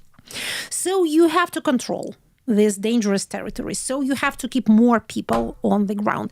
I think, by the way, this is one of the ideas to prevent the participants of the special military operation from returning to their native places and making life a living hell back there. What's the best case scenario for Putin when it comes to the end of the Ukrainian invasion? Best case scenario. And then we talk about the best case scenario for Ukrainians. Best case scenario for the current Russian regime is this. They continue this talks with the American side, thus preventing American side from implementing new sanctions and giving more money and arms to Ukraine. Meanwhile, the progress on the front line continues from the Russian side. Meanwhile, the scandals wreck Ukrainian political system in Kiev. And at some point, those two pressure lines converge and Ukrainian regime itself collapses. There's a Maidan in Kiev. Zelensky disappears. There's either an interregnum and lack of authority, or by some chance, a more pro-Russian candidate becomes new head of Ukraine with the slogan, "I will end this war," playing on the war fatigue of Ukrainian society. Europe is doing nothing because Europe is incapable of doing anything, again, within the Russian mindset. And so the new Ukrainian leadership, collective or individual, signs virtual capitulation and agree to the Russian terms. The war is ended in triumph. Ukraine never becomes part of NATO. Territories become de facto Russian territories, those that are in the Russian constitution at the moment. And Chinese scientists discover a trick of living for 150 years. And so the president lives on during that period of time. That's the best case scenario. What's the best case scenario for Ukrainians who fight the Russians? I mean, there are very few Ukrainians who are on the other side, but you know what I mean. Yes. The best case scenario for the current Ukrainian state. Yes. They convince the Europeans on the need of continued support in money and arms, no matter what. They continue weathering the Russian onslaught for as long as they can, counting on the above-mentioned limitations of the Russian system to gradually set in and influence the said system so that it becomes less and less functional. In this way, they survive till the president dies, or his end is hastened by his loving comrades and nearest surrounding understanding that he is the only obstacle between them and the desirable peace. So he suddenly finds himself ill. And the next Russian government wraps up whatever in a guise of victory. Society accepts it. The war pauses, and we are in a post-Stalin situation. So the Ukrainian hope is to live till March the 5th, 1953. Which scenario is more likely? Both are not without foundation. Really? Of course. Of course. There is nothing physically impossible in the Russian scenario, except maybe living for 150 years, which is less likely. But maybe I don't know something about modern medicine. There is nothing impossible at all about the second scenario I have described. I would conclude that, well, there is one huge caveat in my analysis. I study autocracies. I flatter myself that I know a thing or two about how they operate. I can imagine scenarios of the end of the long reign, post-Putin period, the way elites react to this or that situation or challenge. But I know next to nothing about Ukraine. I was going to ask about Zelensky, because you talk about personal autocracies. There are many people, even in the West, who are like, oh, Zelensky's presidency is also a personal autocracy. I don't see the signs of an autocracy. Why not? Why not? Yes. Because being an autocracy is not so simple as it looks. You need to pass certain tests. Again, 12 easy steps to become an autocracy. How do I become a... How do you become an autocrat in 12 steps? easy steps, yeah. Don't try this at home. There are manuals to this effect. Okay. Again, back in 2017, I remember I got into something like a social media scandal in these peaceful and vegetarian times when I think a colleague asked me also on social media an innocent question how I would characterize Ukrainian political regime. I said that it looks to me most like an anocracy. A what? Terminology. Political science terminology. Always fascinating. Anocracy is literally the rule of no one. It's a weak state. Sometimes it's a transition period, an anocratic period, maybe between autocracy and democracy, or sometimes it's called a weak democracy. It's a situation where you don't have a solidified center of power. Either power has not yet set in, or again, there's a transition period, or it's such a model with more dissemination of power without any tangible center. It's called an anocracy. Like every other political science term, it's not an opprobrious one, nor is it a sign of approval. One of the curses of my science is that our terminology is being used as insults, as again compliments, etc. So now fascism has almost no meaning, although it's a very specific and very interesting model.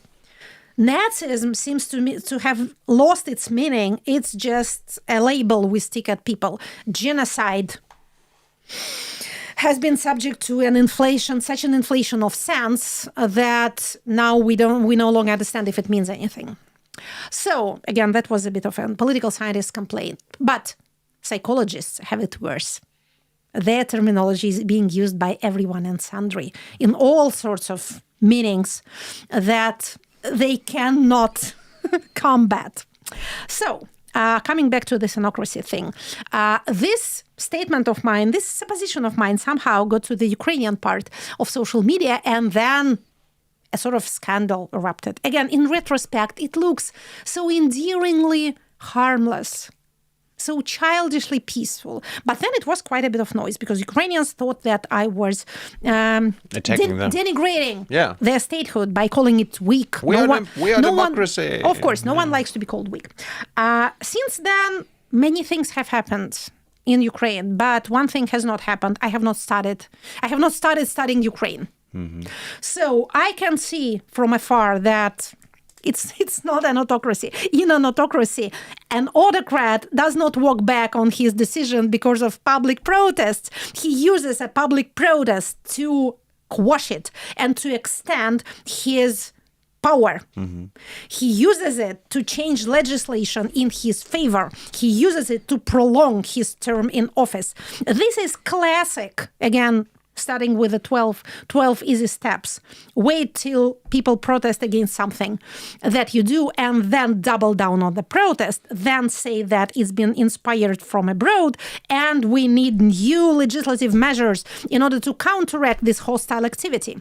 And of course, our brave and patriotic security services need new powers because now their hands are tied and we need to untie those hands. And you know how many hands they have? Dozens. So I don't see any authoritarian signs in Ukraine, but then again, I don't study it. Coming back to my two scenarios. the big hole, the big gap in all my reasoning is that I don't really know how stable Ukrainian political machine is. How far is it subject to pressure? What does it do under pressure? There's one thing I know. Democracies, unlike autocracies, look extremely messy on the outside because everybody is always combating everybody else. There's a lot of public debate. Everything is out there. So every bloody day in any democracy, you will hear that is going to collapse tomorrow. Mm-hmm. Meanwhile, autocracies present a shiny, a unified front. They are impeccable. Again, they stage public events. Yeah. They create loyalty spectacles. Yeah. They are just brilliant to look at. So if you are Witkov and Kushner visiting Moscow, you will see a fairy tale. And you will come back with an impression that this is the country of limitless resources. It's so brilliant. It's so strong. It's so rich. The food is so great. It's never going to lose anything. Great horse meat, probably. Great horse meat is to be found in Kazakhstan. Oh. Not Russia? Don't decry it until you try it. Well, in some of the republics closer to Mongolia and China, I think it may be found. Okay. But in Kazakhstan, it's quite a staple. Okay. 2 more questions until Hans is coming with a few audience questions. Good. I mean, you probably talk to a lot of German elites, German politicians, European people. What do we in the West get wrong about Putin's regime? When I arrived here in 2022, the one question that I got most often was this.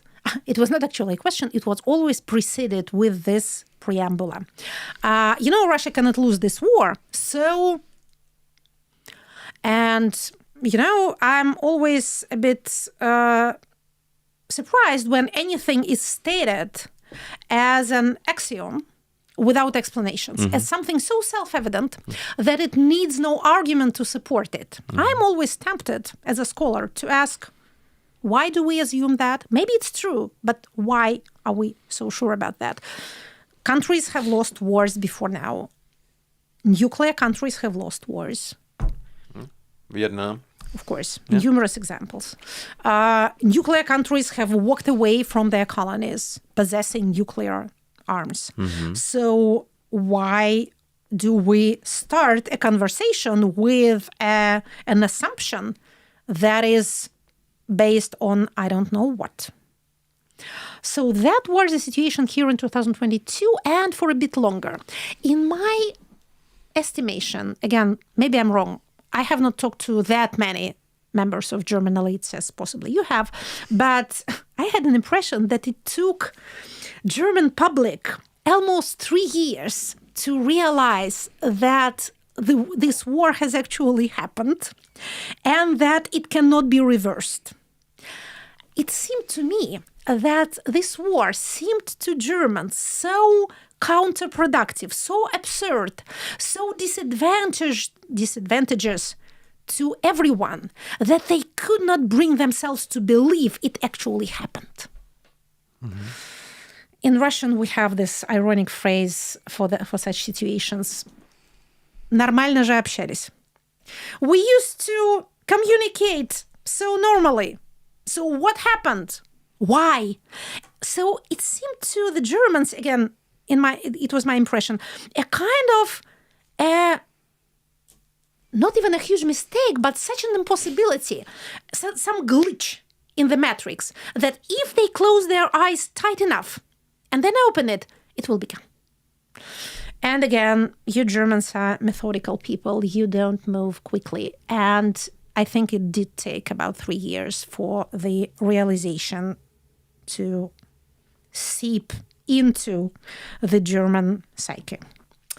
I suspect they kind of realized that thing has been done and that it's inevitable. It will have consequences. It cannot be rolled back. We are not getting back to 2019. I wish we were. It was the loveliest year. Well, I was on the Presidential Human Rights Council back then. a lot of unpaid work and talking to people in the presidential administration, not the nice guys at all. But still, it was a much better year than every succeeding year since then. So, I think now the German establishment has more or less realized that there is no going back. Your question was, what do the people get wrong? Or at least the political elites, maybe, and the media, maybe. Well, I'm going to Bundestag once in a while when they invite me to answer questions. And in 2022, 2023, and partially 2024, the questions were, when will this madness end and we go back to, again, normal? What can we do for this to end as soon as possible and go back to normal? And I was saying, like an oracle of doom, sorry, guys, no going back. Living in the new era right now. But starting 2024, I think the question got more to the point. Generally, I must say, and I said that Berlin was one of the capitals of Russian expertise, the level of understanding of all things Russian is pretty high. I will not be playing the, native expert here with you saying that there's a mysterious Russian whatever soul that you Westerners can never understand. There's no mystery. There is no mystique. Everything can be studied. Anything can be analyzed. So we should stop romanticizing and mystifying both the Russian political regime, this most banal of autocracies, and the Russian people. They are just ordinary people like everyone else, just been subjected to real harsh life conditions for generations. So, generally, you understand things correctly. I do suspect that you tend to overestimate, and perhaps I'm suspecting it all the more readily because I tend to overestimate too, the resilience, the resourcefulness, the stability of our system. We have been so used to seeing this, again, glittering front for a quarter of a century. We have been so used at looking at the same face for 25 years. It's like with your loved ones. You don't see them age because you see them every day. And once you go out for a while and then you get back and you look at the person and you say, oh my God, he's old. So I'm afraid, again, for my own validity as an expert, that me too am underestimating the facade. I told you about a few of the limitations that the system is facing. We should not be buying the image of itself that autocracy sells to the outside world. Nor should we be deceiving ourselves with the idea of its collapse next day. It's a big body. Sure. By sheer inertia, it may go on for quite a while. But remember Prigozhin's revolt that we mentioned back in 2023. They have been less than 200 kilometers from Moscow. No one stopped them. There was absolutely no one who went out in defense of the beloved national leader. The only reaction from officials that I have seen was telegram posts from the governors of the territories through which Wagner was going, advising the citizens to stay at home. That was about it. It gives us a kind of a teaser of what may happen. It's called, in our science, it's called authoritarian fragility. It's the other side of authoritarian resilience, and it's a hard thing to explain to students because it exists at the same time. My history teacher always taught me, every regime falls. So at some point, it will fall. Every social structure evolves. Yeah. All men must die, as they said on the Game of Thrones. Jekaterina, thanks for being here. Thank you for the opportunity to talk about one subject. One final question, short answer. Do you ever see yourself going into politics? Let's imagine Putin is gone. Let's imagine the normal political process. Well, in a normal situation, people with my background are naturally drawn towards a parliament. I've been working there, I've been studying it, I know how it works, etc. So it would have been rather natural for, say, a party to invite people like myself to grace its party list. Again, in a normal situation, that would have been a highly viable possibility. We have so many ifs surrounding this highly hypothetical situation that I cannot tell you that I will grasp the offer or not. It's not a no. No. Why should it? No. I'm fond of parliaments. I was just thinking of like other Russians in exile who took a train to Russia and then got into power. Jekaterina, thanks for your time. Hans has some audience questions. Thank you for your questions. Hello. Hello. May I challenge you for kind of an questions and answers speed dating? Short questions, short answers. I have never possible. been subjected to speed dating, Right. but I'll try my best. Very fine. Do you think this interview will be monitored by Russian authorities, and will this have any impact, any consequences to your life and work? Yes, it will be monitored. I know there are too many people who do it for salary. They will misunderstand every second word. As for the consequences, I'm on the terrorist list. I'm accused of violently seizing power. I'm accused of forming a terrorist organization. So whatever else they are, I'm arrested in absentia. Whatever else they can think of, they're welcome to. Okay. If the Ukrainian war will be ended in the near future, hopefully, what will happen to persons who fled Russia during the war? Will they come back to Russia, or will they have to dare to see consequences in a harsh way, like under the conditions of war? It depends on the way the war will be ended. Mm-hmm. If Russia will be able to impose its conditions on the West, the current Russian leadership may well demand the handing over of its dissidents. I can hardly imagine Europe doing this kind of thing, although we all remember how Churchill handed over to Stalin almost 100,000 Cossacks, a lot of whom, including women and children, choose to commit suicide rather than be deported back to the Soviet Union. All kinds of murky things happen on the outskirts of the war. Mm-hmm. As you mentioned Stalin, there was a question, do you see any parallel between Putin and Stalin? All historical parallels should not be taken at their face value. Nothing is repeated. Mm-hmm.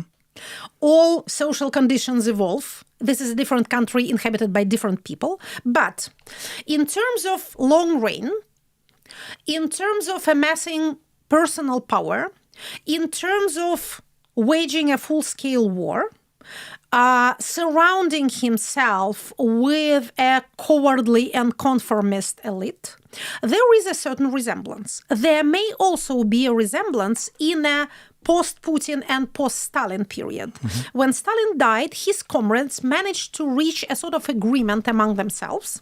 They have chosen one of their own to be the villain and shot him. That was Lavrentiy Beria.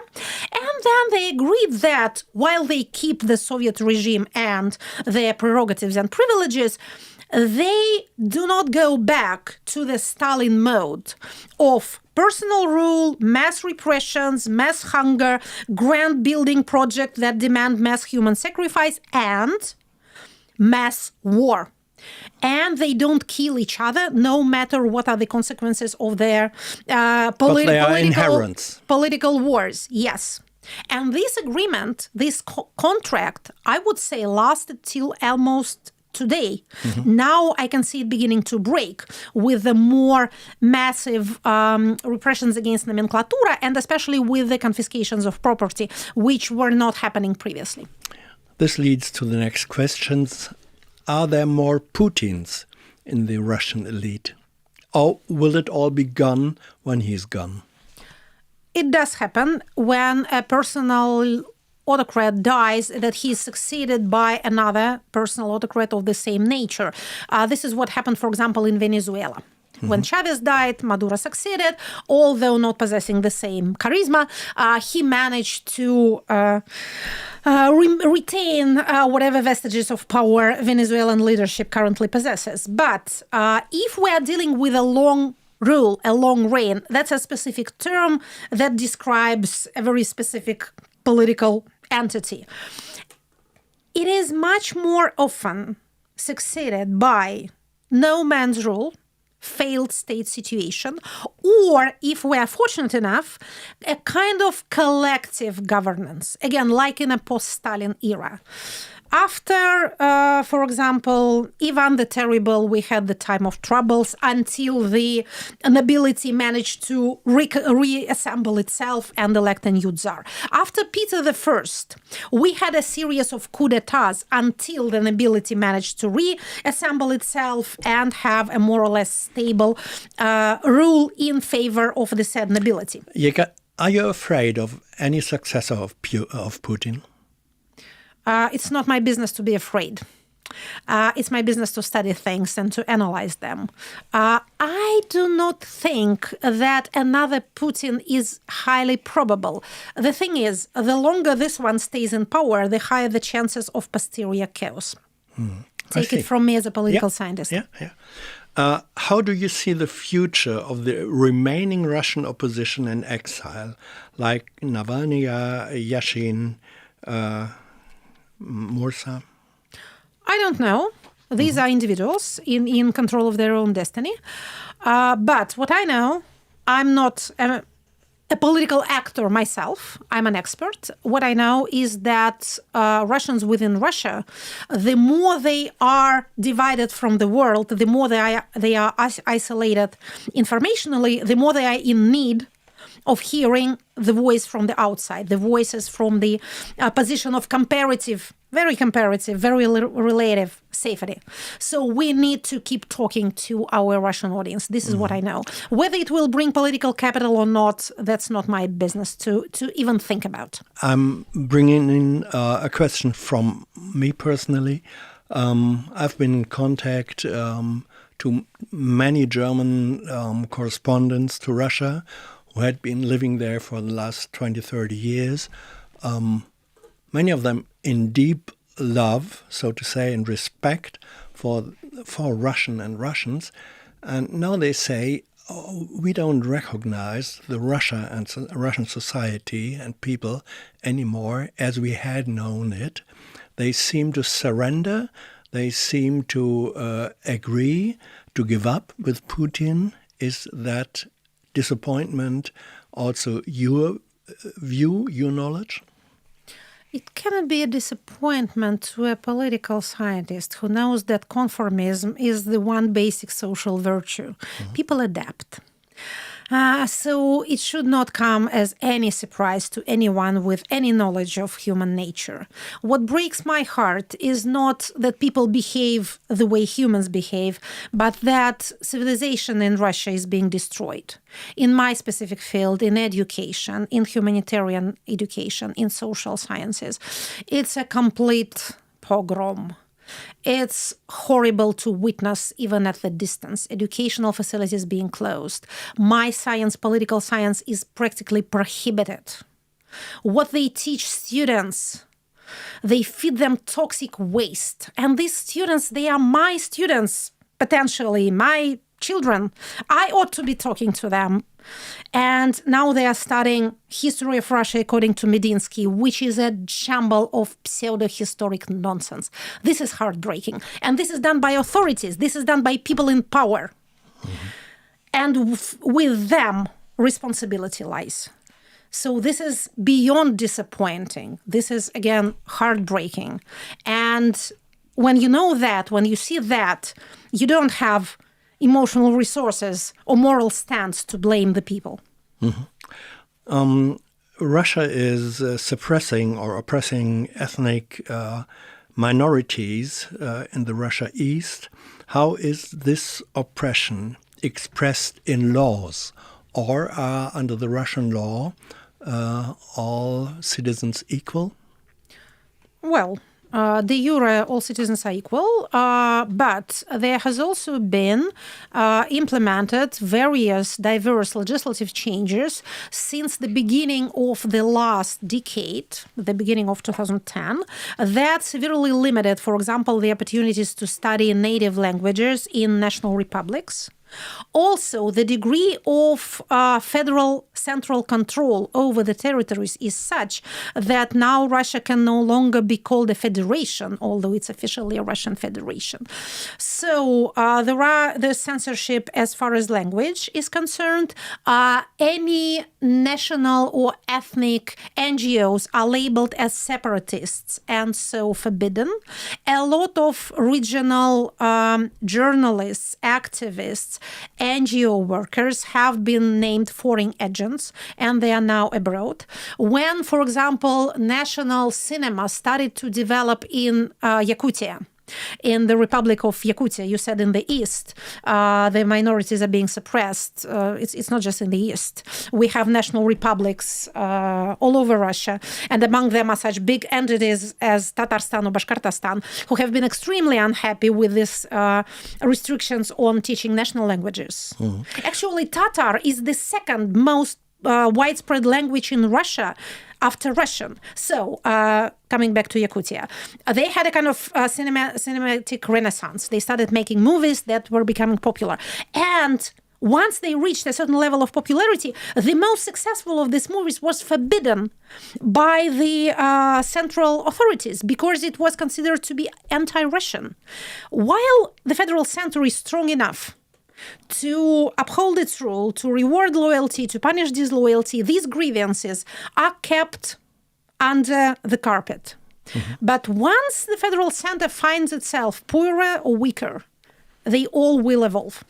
The very last question, does Putin care about the demography, not democracy, but the demographic elements in his country? We don't know how many young Russian soldiers have been killed during the war. There are figures about 100,000 at least. Does he care sending a relevant part of the young generation to the killing fields, or doesn't he care at all? One note, we have names of almost 200,000 people killed. This is the names of people who have been officially named, buried, mentioned on social media in regional. This figure media, is for sure? Yes, this is the lowest possible threshold. All the rest is, of course, estimation. Well, there's a lot of talk about demography.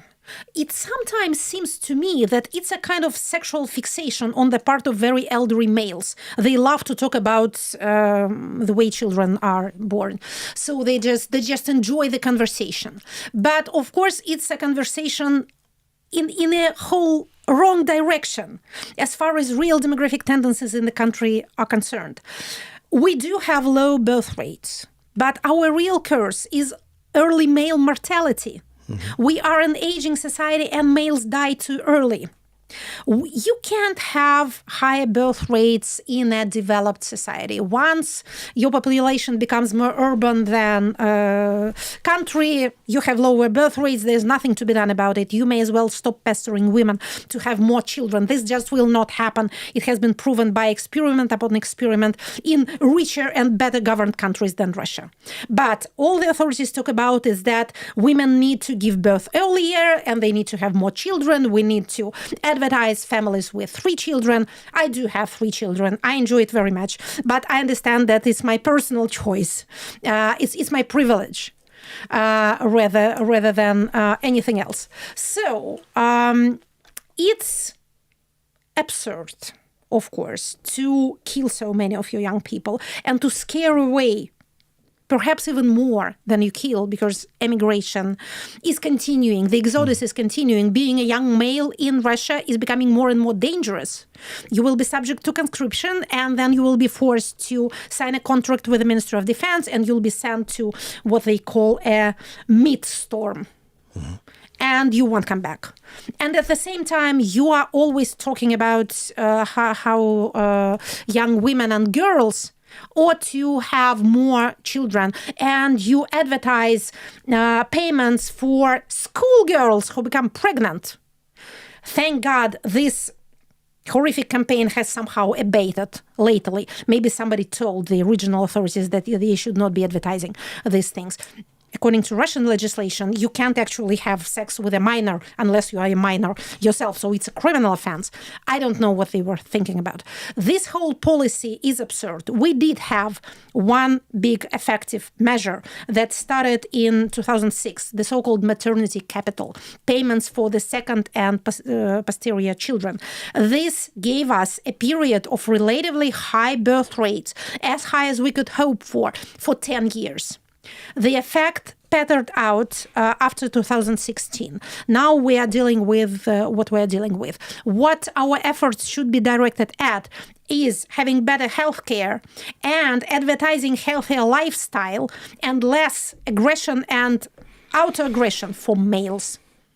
Thank you very much, Jekaterina. We overexpanded your time schedule. Thanks for giving your expertise, your answers. And to the audience, thanks for your questions. Thanks for your support, without which, this program, this channel wouldn't exist. Danke für eure Unterstützung. Wer im vergangenen Monat dabei war, supporters of the last month, now in the credits. See you soon. Goodbye. Thank you.